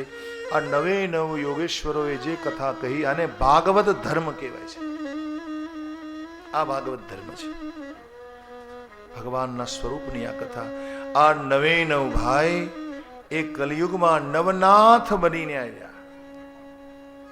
નવનાથનો જન્મ લઈને આવ્યા. જે નાથ સંપ્રદાય છે ને એ હકીકતે વૈષ્ણવ પરંપરાનો વિસ્તાર છે. આદિનાથ શંકર એના શિષ્ય થયા 2, મત્સ્યેન્દ્રનાથ અને જાલંધરનાથ. એની ઉત્પત્તિની કથા સ્કંદ પુરાણમાં છે. તો આ કવિ નામના યોગેશ્વર જે પહેલા પ્રશ્નનો ઉત્તર આપ્યો ને, મને ગુજરાત ભાઈ મચ્યુતસ્ય આ મંત્રથી, તો એ કવિ નામના યોગેશ્વર એ મત્સ્યેન્દ્રનાથ બનીને આવ્યા. હરિનામના યોગેશ્વર ગોરખનાથ બનીને આવ્યા. ચમસ રેવણનાથ આવિર્હોત્ર નાગનાથનો અવતાર છે. પીપલાદ નામના યોગેશ્વર ચરપટીનાથ બનીને આવ્યા. અંતરિક્ષ જાલંધરનાથ દ્રુમિલ ભરતુહરિનાથ ભરતહરી અને કરભાજન ગહેનીનાથ બનીને આવ્યા. આ ગહેનીનાથ છે ને જ્ઞાનેશ્વરના ગુરુ નિવૃત્તિનાથ, એના સગા મોટા ભાઈ, અને નિવૃત્તિનાથના ગુરુ ગહેનીનાથ, ગહેનીના ગુરુ ગોરખના મત્સ્યેન્દ્ર. તો આ ગહેની કરભાજનનો અવતાર છે. અને પ્રબુદ્ધ નામના યોગેશ્વર એ કાનિફનાથ બનીને આવ્યા. આ નવનાથ કહેવાયા. આ નવે નવનાથ રાધા કૃષ્ણની ઉપાસના કરે છે. તો આ પ્રકારે નારદજી આ બધી કથા વસુદેવને સંભળાવે છે. હે વસુદેવજી, મેં આપને આ ઇતિહાસ કહ્યો જે પોતાના હૃદયમાં ધારણ કરે છે, પરમ ભાગવત બને છે. અને આમ કહી એની પૂજા થઈ. બાદમાં નારદજીએ વિદાય લીધી છે. અને હવે આમાં સુખદેવજી બોલે કે ભગવાન પોતાની સભામાં બિરાજિત, બ્રહ્માદિ દેવોએ આવીને ભગવાનની સ્તુતિ કરી.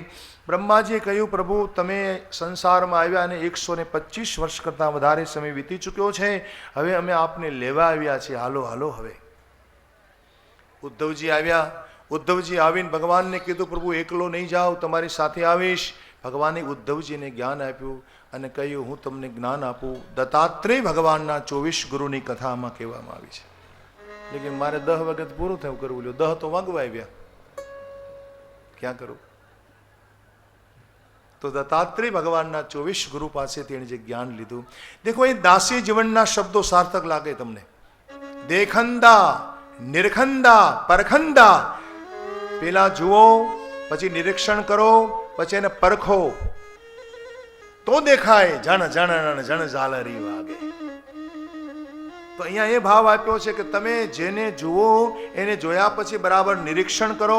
નિરીક્ષણ પછી તમે બરાબર એને પરખો, અને પરખ્યા પછી તમને ખબર પડે કહા નહીં હે ભગવાન. દરેક ઠેકાણે તમને ઝાલરી અને અનાહત નાદ સંભળાશે. આ એ દ્રષ્ટિ અહીં દત્તગુરુએ આપી છે. યાને બધાની પાસેથી જ્ઞાન છે. એટલે એમણે પૃથ્વીને ગુરુ બનાવ્યા. ત્યાર પછી અગ્નિ, વાયુ, આકાશ, જલ, આ બધાને ગુરુની આમાં કથા આપી છે. દત્તાત્રેયના 24 ગુરુ. તો ભગવાને આ જ્ઞાન ઉદ્ધવજીને આપ્યું છે અને કહ્યું, મહારાજ હું સત્સંગથી મળું છું, સત્સંગથી જ હું પ્રાપ્ત થાઉં છું. અહીંયા સત્સંગનો મહિમા અનેક પ્રકારે વર્ણવવામાં આવ્યો છે. અને ત્યાર પછી ભગવાને બધાને વિનંતી કરી, હાલો હવે આપણે પ્રભાસમાં જવું છે. બધાને લઈને ભગવાન પ્રભાસમાં પધારે છે. પ્રભાસમાં આવી અને બધાને ભજન કરવાનું કહ્યું. ભજન કરો, કારણ કે સમય બહુ ઓછો છે. આ દરિયો છે ને ડૂબાડી દેવાનો છે થોડી જ વારમાં દ્વારિકાને.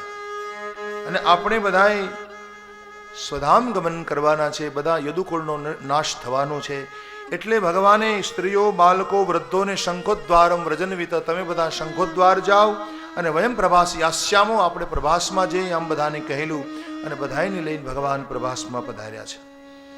હવે આ બાજુ શું થયું? અમુક ડાયા લોકો ભગવાનની સામે બેઠા, પરંતુ જે યુવાન યાદવો હતા ને, આ બધા યાદવો સમુદ્રને કિનારે આવી અને એને મેરેયક નામનું પીણું પીધું. કેફી પીણું. ઇન્દ્રિયો વ્યાકુલ બની મહાપાનમ વિમત્તાનામ મેરેયકમ પ્રભુ.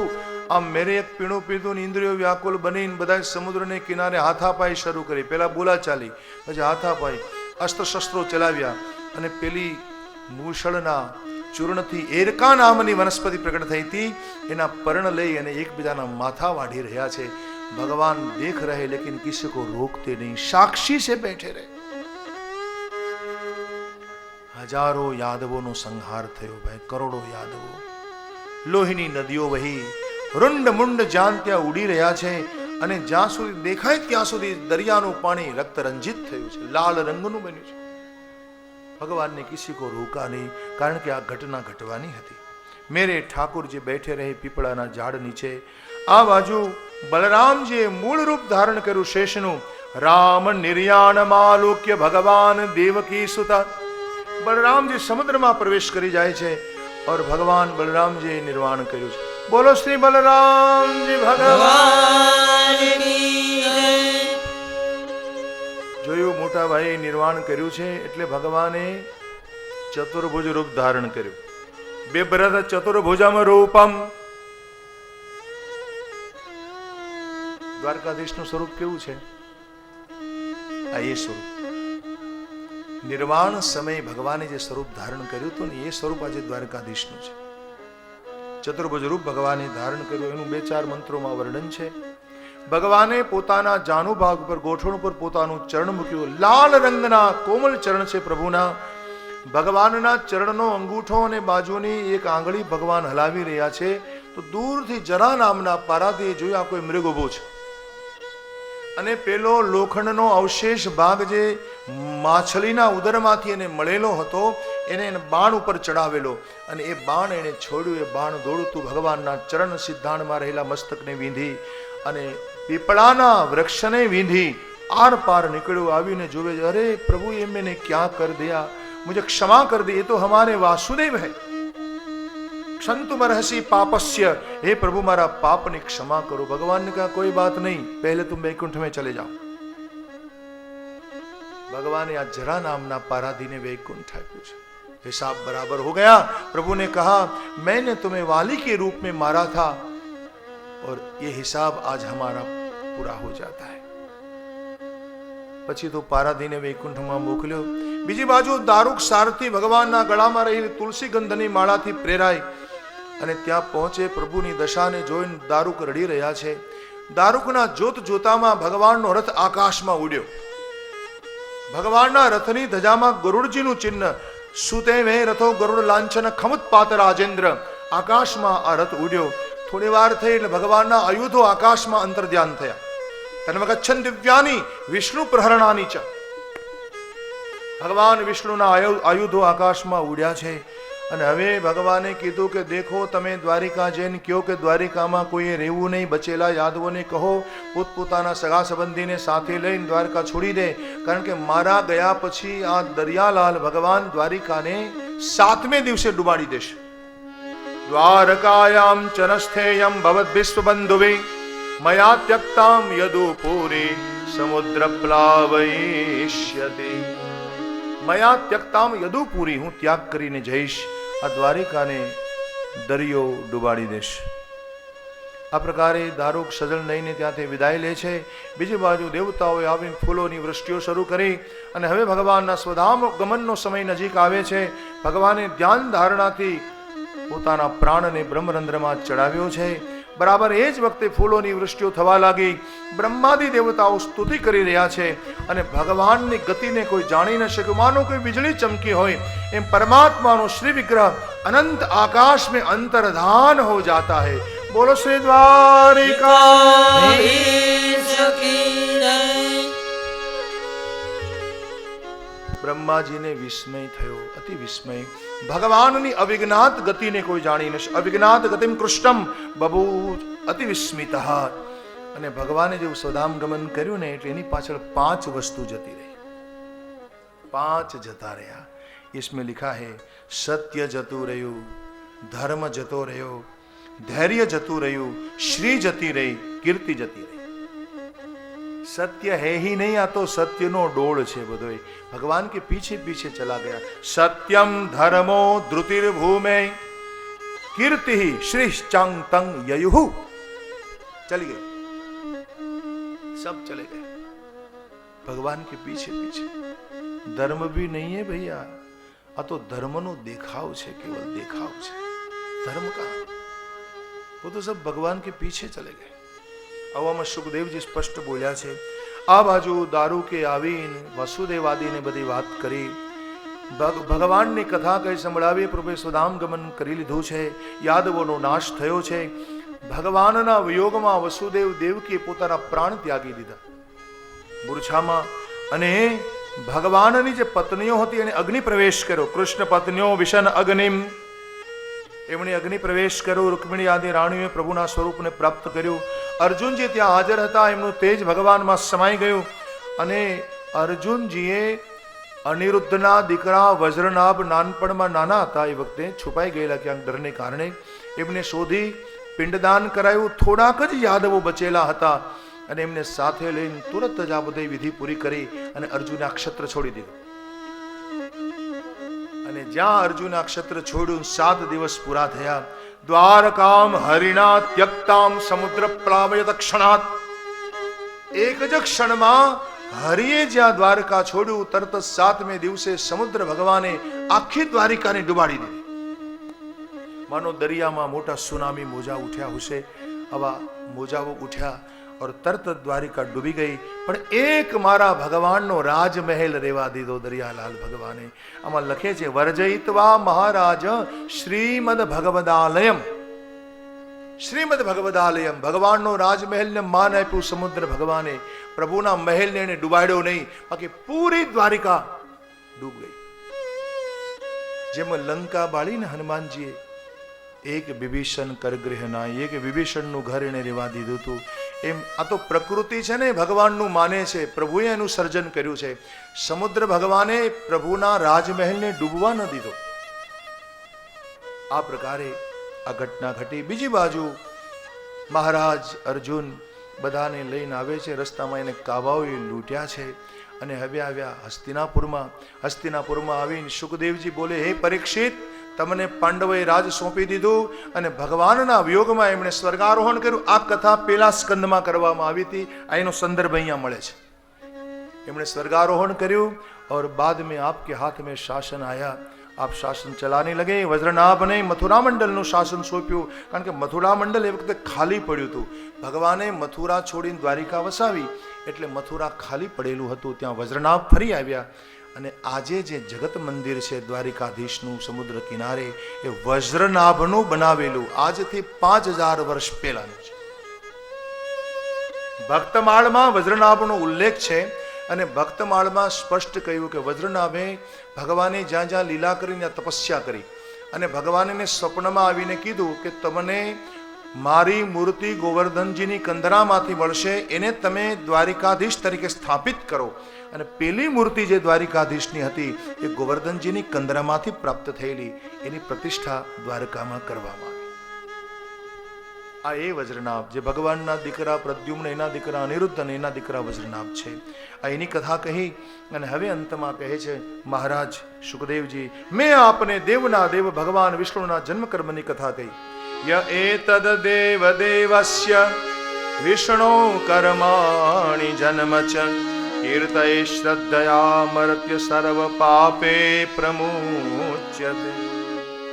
કથા સાંભળી શ્રદ્ધાથી બધા પાપમાંથી છૂટે છે. ભગવાનના રુચિર અવતાર લીલા અને બાલ ચરિત્રો મેં આપને સંભળાવ્યા. ઇત્થમ હરેર ભગવતો રુચિરાવતાર વીર્યાણી બાલ ચરિતાંત સંતમાની. અને એ ચરિત્રોને જે સાંભળે વર્ણવે શ્રુતાની ગુણન મનુષ્યો, જે મનુષ્ય એને સાંભળે એના ગુણગાન કરે, ભક્તિમ પરમ પરમહંસ ગતો લભે, એને પરાભક્તિ મળે, એને પરમહંસ ગતિ પ્રાપ્ત થાય છે. આ એકાદશ સ્કંદ પ્રભુને ચરણે રાખ્યો અને હવે દ્વાદશ સ્કંદમાં શરૂઆતમાં રાજા પૂછે કે હવે પછી કેવા રાજાઓ થવાના છે, કેવો સમય આવશે મને કહો. એટલે જરાસંધના વંશમાં સહદેવનો વંશ વિસ્તાર બતાવ્યો સુખદેવજીએ, બાકી મને ખબર નથી એમ કહ્યું. અને એના વંશમાં બધા પાપી રાજાઓ, એમાં આમાં ધનનંદનો પણ ઉલ્લેખ છે. 9 નંદ કહેવાયા, 8 એના પુત્રો સહિત 9માં ધનનંદ. અને એને હણી અને એક બ્રાહ્મણ ચંદ્રગુપ્તનો સાથ આપે છે. ચંદ્રગુપ્ત મૌર્યને સમ્રાટ બનાવવામાં આવ્યા. આ બ્રાહ્મણ કોણ? કૌટિલ્ય, ચાણક્ય, એની પણ આમાં વાત કરવામાં આવી છે.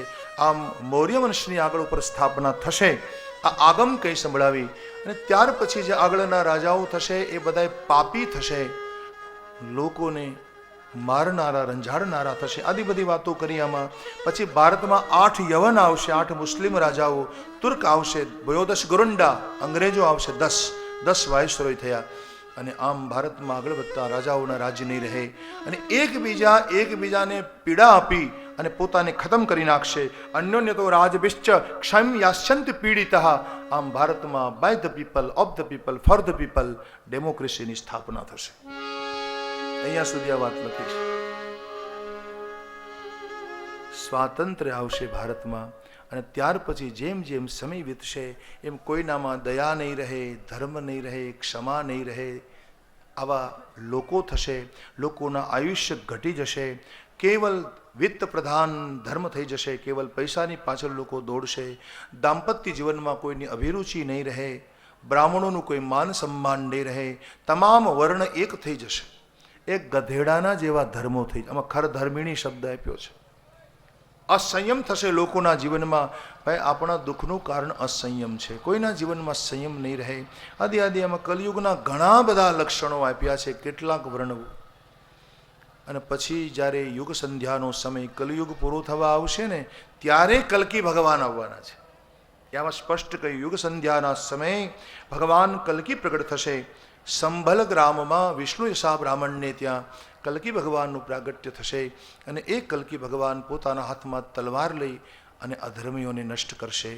વિદ્યુત વેગી ઘોડા ઉપર બેસીને એમના શરીરની સુગંધ જેના નાકના નસકોરામાં પ્રવેશ કરશે એ બધાય ડાયા લોકો થઈ જશે. કારણ કે પરમાત્માના શરીરની સુગંધ એવી હોય છે. આમ અધર્મી લોકોને નષ્ટ કરી ફરી સતયુગની સ્થાપના કરશે. આવું બધું આમાં વર્ણન આપી અને સુખદેવજી ભગવાન બોલ્યા છે, દેખો ભાઈ કલિયુગના તો બહુ અવગુણો છે, પણ એમાં મોટામાં મોટો કોઈ ગુણ હોય તો ભગવાનના નામનું સંકીર્તન છે. દ્વાપરે પરિચર્યાયામ કલો તદ્ધરી કીર્તનાથ. દેખો ભાઈ કલિયુગમાં કીર્તન માત્રથી ભગવાન મળે છે. એટલે બંને એટલું હરિનામ સંકીર્તન કરો, ખૂબ સંકીર્તન કરો, પરમાત્માના નામનું સંકીર્તન કર્યા જ કરો. તમારો એક પણ સમય એક પણ ક્ષણ ગુમાવો નહીં. ત્યાર પછી આવનારા પ્રલય અંગેની વાત કરી. નિત્ય નૈમિત્તિકાદિ પ્રલય કયા? પ્રલય એ કાળની ગતિ છે મહારાજ. આ તો ગતિ થતી જ રહેવાની, જગતનો નિયમ છે. પણ મેં તમને આ કથા જ્ઞાન અને વૈરાગ્યને સમજવા માટે કરી છે. અને હવે સુખદેવજીની ખૂબી જુઓ કે ભાગવત ભણવાનું એને મન ક્યારે થયું? જ્યારે એને આ શ્લોક સાંભળ્યો, પેલો મંત્ર ભાગવતનો આ પેલો મંત્ર એને સાંભળ્યો, પછી એ ભાગવત ભણવા ગયા. એ અંતમાં બોલ્યા છે એ મંત્ર, સંસાર સિંધુ મતિ દુસ્તરમત્તિ તિરસો નાન્ય પ્લવો ભગવત પુરુષોત્તમસ્ય લીલા કથા રસ નિષેવણ મંતરેણ પુનસો ભવે વિવિધ દુઃખ દવાર દિદસ્ય. દેખો મહારાજ, આ સંસાર સાગર છે ને એને તરવો બહુ મુશ્કેલ છે. આ સંસાર સમુદ્રને તરવા માટેનો એક જ ઉપાય, ભગવાનની કથારૂપી નાવમાં બેસી જાઓ. લીલા કથા રસિન સેવણ મંતરેણ. પ્રભુની આ લીલા કથારૂપી નાવમાં જે બેસી જાય એના બધાય દુઃખ મટી જાય. કથા નહીં સાંભળો ક્યારેય દુઃખ નહીં મટે. આ મંત્રથી આકર્ષણ પામીને સુખદેવજી જેવા વિરક્ત પુરુષા ભાગવત ભણેલા હતા. અને પછી અંતમાં કહે છે, દેખો રાજા, આ બધાય મનના ખેલ છે. મન જ આત્માને માટે કર્મની કલ્પના કરે છે. હકીકતે તમે નથી મરતા, શરીર મરે. અને હું મરું છું આવું માને એ તો પશુ કહેવાય. ત્વમ તો રાજન મરિષ્યેતિ પશુ બુદ્ધિ મીમાંમ જહી. રાજન, જે હું મરું છું આમ માને એને તો પશુ કહેવાય. તમે તો આત્મા છો રાજન, તમે તો મૃત્યુના મૃત્યુ છો. તમે સ્વયં પ્રકાશ છો. દીવો બુઝાઈ જાય પણ તત્વરૂપ તેજનો નાશ નથી થતો મહારાજ. એક દીવો બુઝાય એટલે બીજો તમે પ્રગટ કરી શકો. એમ આ મનરૂપી દીપક ભલે બુઝાઈ જાય, તમારા કર્મ મટી જાય, શરીર મટી જાય, પણ અંદરનું જે તત્વરૂપ તેજ જે આત્મા છે એનો ક્યારે નાશ થઈ શકતો નથી. એ બીજી વાર પણ જન્મ લઈને આવે છે. સંસારનો નાશ થાય પરંતુ સ્વયં પ્રકાશ આત્માનો નાશ ક્યારેય થઈ શકતો નથી. શરીર એ જ સંસાર છે. શરીર મટી જાય પણ આત્મા ક્યારેય મટતો નથી મહારાજ. આત્માની ઉપમા તો આત્મા છે. તમે આત્મા છો, હું સર્વનો આધાર છું. આમ તમારી જાતને વાસ્તવિક, અભિન્ન અને અનંત અને અખંડ સત્તામાં સ્થિર કરો મહારાજ. બસ ઇતના ही मेरा कहना है. આ અંતિમ નિવેદન સુખદેવજી ભગવાને કર્યું. મૌન હો ગયે. રાજાએ સુખદેવજીની પૂજા કરી. મહારાજ, તમે મારા જ્ઞાનને નષ્ટ કર્યું છે. એ ત્યાર પછી એના ચરણોને ધોઈ અને ચરણામૃત લીધું. ભગવાન સુખદેવજીને કહ્યું, તમારો હાથ મારા માથા ઉપર મૂકો. અને જ્યાં એનો હાથ પરીક્ષિતના મસ્તક ઉપર મૂકવામાં આવ્યો, પરીક્ષિતને સમાધિનો અનુભવ થયો. પોતાનું કામ પૂરું કરી અને ભગવાન સુખદેવજી વહાં से उठ गए और वहां से चलने लगे. સાથે થોડા ભિક્ષુઓ ચાલ્યા. જગામ ભિક્ષુ ભી સાકર નરદેવીને પૂજિત. નરદેવ પરીક્ષિતથી પૂજાયેલા મહારાજ जाने लगे और महिमावंत व्यक्तित्व चलने लगा. सब देखते रह गए. भगवान सुखदेव जी नो जय जयकार था. बोलो श्री सुखदेव जी भगवान की जय. અને હવે મહારાજ પરીક્ષિત સમાધિસ્થ હૈ. સૂર્યાસ્ત પહેલા તક્ષક નામનો નાગ આવીને એને દંશ કરે એ પહેલા તો એના શરીરમાંથી પ્રાણ તત્વ બહાર નીકળ્યું જ્યોતિ સ્વરૂપે. સુતજી કહે છે શૌનકને, મહારાજ मैंने देखा अपनी आंखों के सामने, मैंने देखा कि परीक्षित को मुक्ति मिली. આકાશમાંથી ફૂલોની વૃષ્ટિઓ થઈ રહી છે અને પછી તો તક્ષકે આવીને પરીક્ષિતના મૃત શરીરને સ્પર્શ કર્યો અને એના વિષથી એનું શરીર બળીને ભસ્મ થયું. પણ ઉસકે પહેલે તો મહારાજ પરીક્ષિત को मुक्ति मिल गई थी. આકાશમાંથી ફૂલોની વૃષ્ટિ થવા લાગી. જય જયકાર થયો મહારાજનો. सब साधु साधु बोलने लग गए. बोलो श्री परीक्षित महाराज की जय. ભાગવત ભગવાન की जय. આટલું કહી અને પછી સૂતજીએ ભાગવતજીના મુખ્ય પ્રસંગો ફરી પાછા કહી સંભળાવ્યા. અને હું બહુ ટુ ધ પોઈન્ટ બોલું છું, મેં આમાં કંઈ છોડ્યું નથી.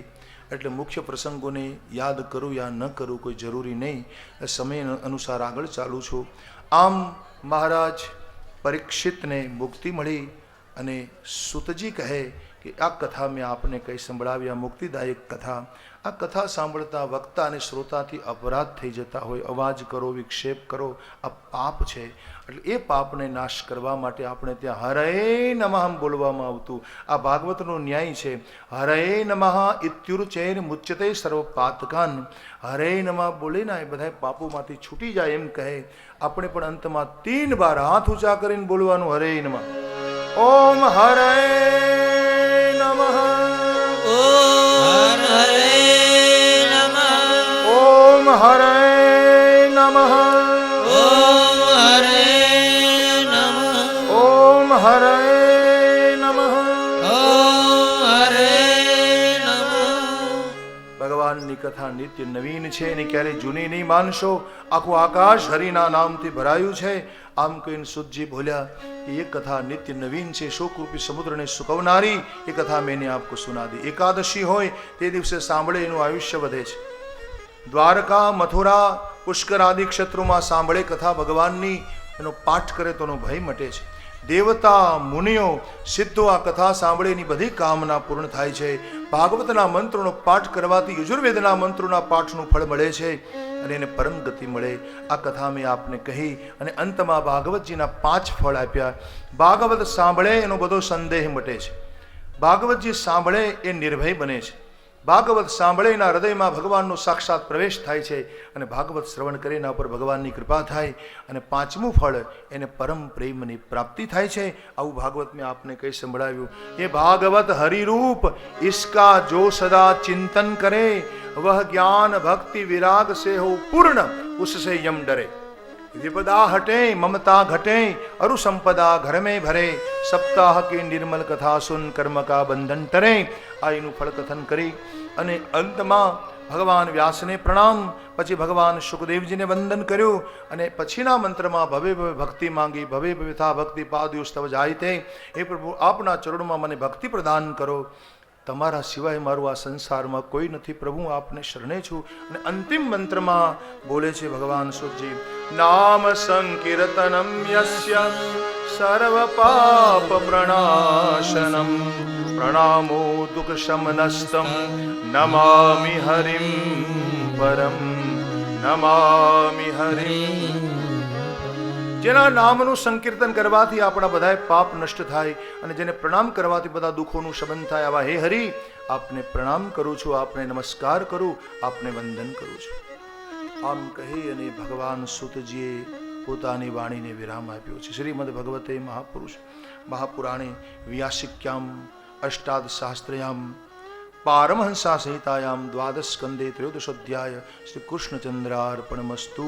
આ પુષ્પ ભગવાનને ચરણે મૂકું છું. સૂર્યે પોતાની વાણીને વિરામ આપ્યો. મેં પણ મારી મતિ અનુસાર આપને આ કથા સંભળાવી અને કથા સંભળાવવામાં કદાચ કંઈ એવું ભૂલાઈ ગયું હોય કે જેથી તમારા હૃદયને દુઃખ થયું હોય તો क्षमा कर देना, क्षमा कर देना.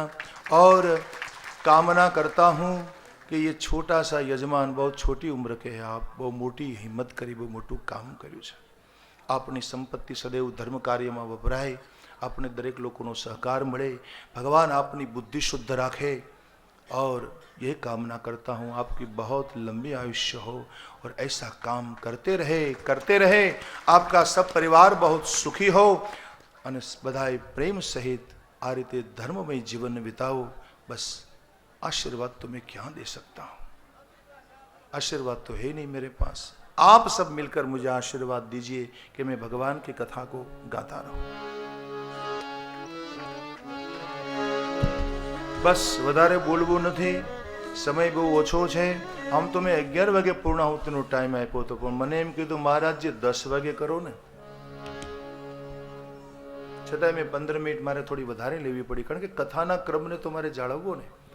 એટલે 10:15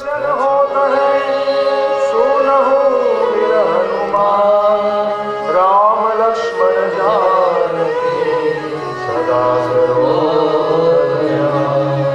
એક ઘડી આધી મેં પુણ્યા તુલસી સંગત સાધુ કે ઘટે કોટિ. બોલો શ્રી ભાગવત ભગવાન સદગુરુ બાલ મુકુંદ લાલ કી જય. શ્યામ સુંદર શ્રી વલ્લભા નમઃ પાર્વતી ભરે હર હર મહાદેવ.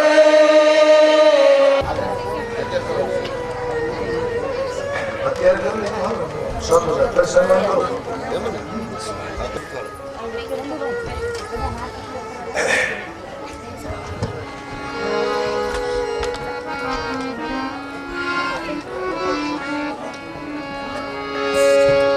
कर्णकार विप्रदवासकं वेदयन्ति समारं नन्द्रावेणोरदर्शदया पूरेण लोकवन्ने वृन्दारण्यं सुखधर्मणं पाविशद्गीतनिर्भे चन्द्रमशलं धूपं दीपं पुष्पं पञ्चोपचारे सम्भुज्य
मंगलम भगवान विष्णु मंगलम नारायण नारायण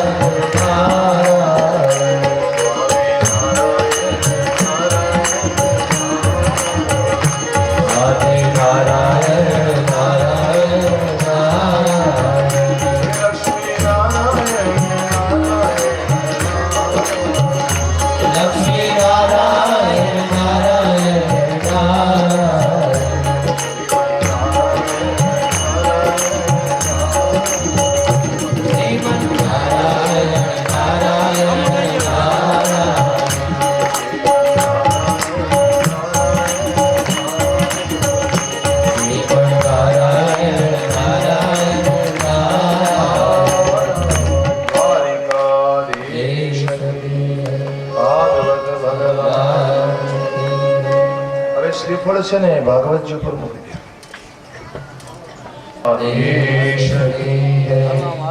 અને શ્રી જીવરાજભાઈ દ્વારા એમનું સન્માન કરવામાં આવશે. બોલો ભાગવત ભગવાન કી, ખોડિયાર માત કી, બોલરામ બાપાની.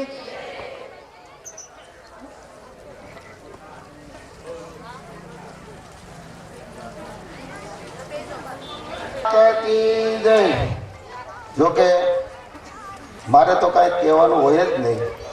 તમામ સગા સંબંધીઓ, સ્નેહીઓ અને ગામના વડીલો, માતાઓ, બહેનો, બાળકો, આજે અમે 7 દિવસના સપ્તાહનું જે આયોજન કર્યું છે તેની અંદર તમામ જ્ઞાતિઓ અને બધા ગ્રામજનો બધાએ લાભ લીધો છે અને અમને ખૂબ ખૂબ સહકાર આપ્યો છે.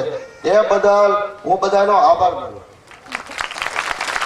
અને બીજું મારે એક તમને વાત કરવી છે કે તમે બધા એવું વિચારતા હશો કે આ બેનર બહુ સારું બનાવ્યું છે.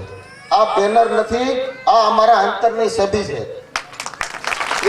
એ છબીને ઉજળી કરી બતાવી છે, કારણ કે આપને સારા એવા વક્તા મળ્યા છે. એ છબીમાંથી ખાલી અત્યારે સાવલિયા એટલું કાઢી નાખો અને મોટા દેવળિયા નામ લગાડી દો અને પછી તમે અંતરમાં બધા વાંચી લો એ બેનર શું બની ગયું છે. અને આજે તમે બધા એવું વિચારતા હશો કે આ બેનરો બધા લગાવ્યા છે, પણ સભાખંડમાં તમે બધા આવો છો તો કોઈ બેનરો વાંચ્યા? એનું તમે અનુભવ કર્યો આ બેનરો શું છે? એમ નકરા 60 રૂપિયાનું બેનર છે, પણ તમે એવું કોઈ નક્કી કર્યું આ બેનર શું છે? પહેલા તો વ્યસન મુક્તિ આપણા દેશને બરબાદ કરી રહ્યો છે. જેને કારણે જો વ્યસન મુક્તિ થાય તો આપણો દેશ આઝાદ બને, અને દેશ આઝાદ બને તો સામે માતા પિતાની તમે શાંતિથી સેવા કરી શકો. અને જો માતા પિતાની સેવા કરી શકો તો વચ્ચે બેનર લગાવ્યું છે કૃષ્ણની લીલા, તો જરૂર તમે કૃષ્ણનું લીલાનું દર્શન કરી શકો. તો માટે વ્યસન મુક્તિ આપણા માટે બહુ ખતરનાક છે. તો પોતપોતાના નાના એવા ભૂલકાઓને વ્યસન મુક્ત બનાવો એવી હું બધા પાસે શુભકામના. ખૂબ ખૂબ આભાર. ટૂંકું પણ ચોટદાર અને અસરકારક વક્તવ્ય. ખૂબ ખૂબ આભાર જીવરાજભાઈ. હવે અહીંયા હમણાં જે મેં નામ એનાઉન્સમેન્ટ કર્યું હતું, વિનુભાઈ સુરાણી, જયંતિભાઈ સાહેબ, સુરેશ દાદા, સુરેશભાઈ રાવલ દ્વારા મોટા દેવળિયાના સમસ્ત બ્રહ્મ સમાજ વતી શાસ્ત્રીજીનું સન્માન કરે છે. આપણે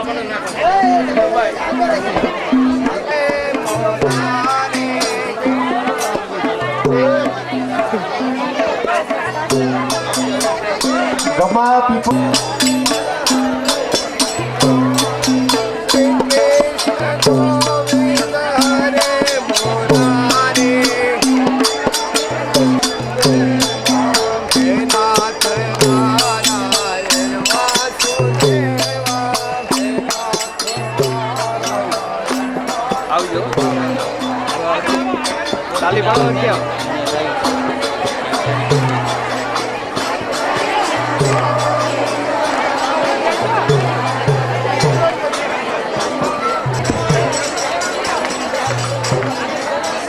મોટા દેવળિયા ગામમાં જ્યાં પણ મારો આ અવાજ સંભળાતો હોય તમામ લોકોને વિનંતી કે પ્રસાદી લેવા પ્રસાદ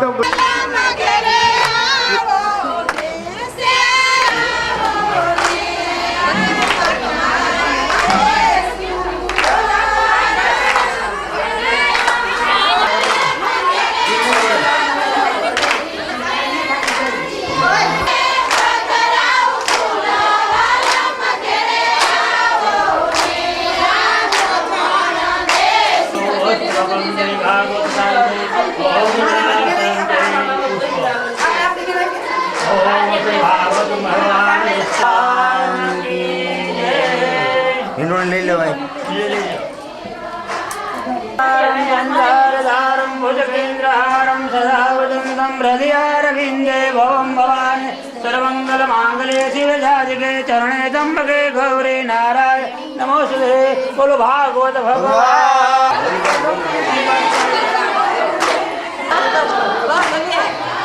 વાલી વાલી કે વાલી વાલી કે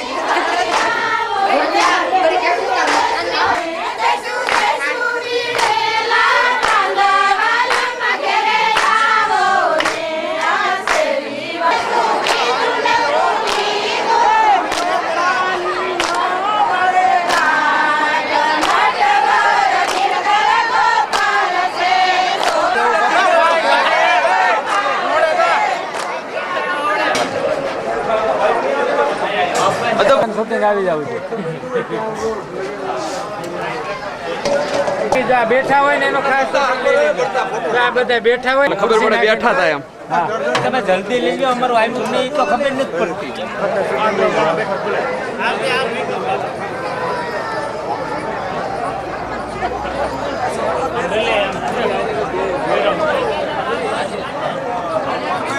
અંદર આટો મારો પગ મેલાની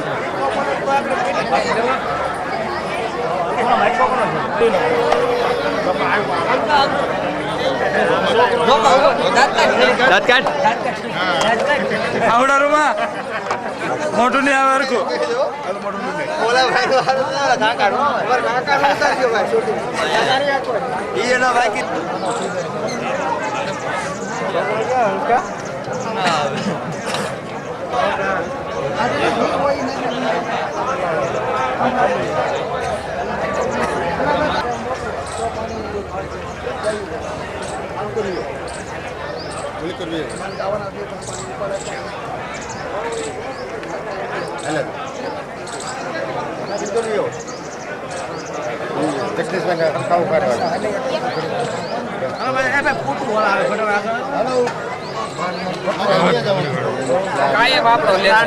બસરામભાઈ નું શૂટિંગ હલકા ફોટા લઈ લીધો બધા વ્યવસ્થિત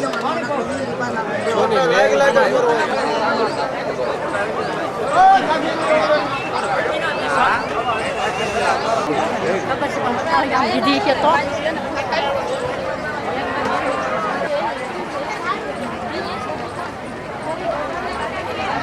એક મિનિટ હાલે એનું ફાઈન લઈ લ્યો દેખા આવે ના ના નથી ઉભા રહેજો ભાઈ આઈ આવે છે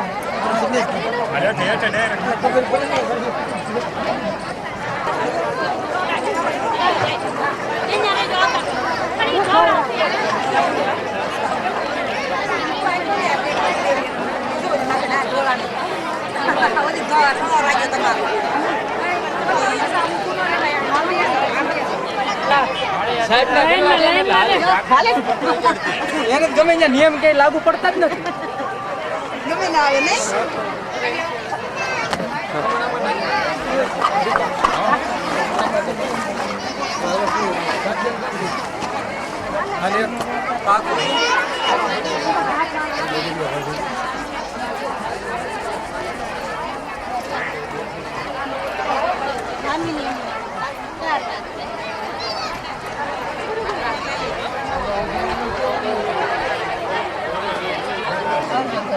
કેમેરા આમ આવે તરત મળે કામ કરવું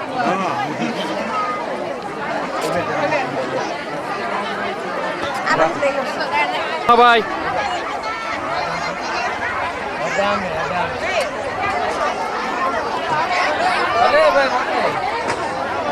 હાલે કાઢ્યા અરે ખોલ આવી રહી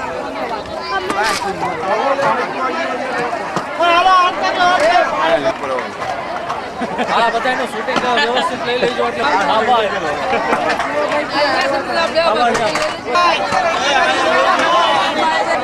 હું આવી જાઉં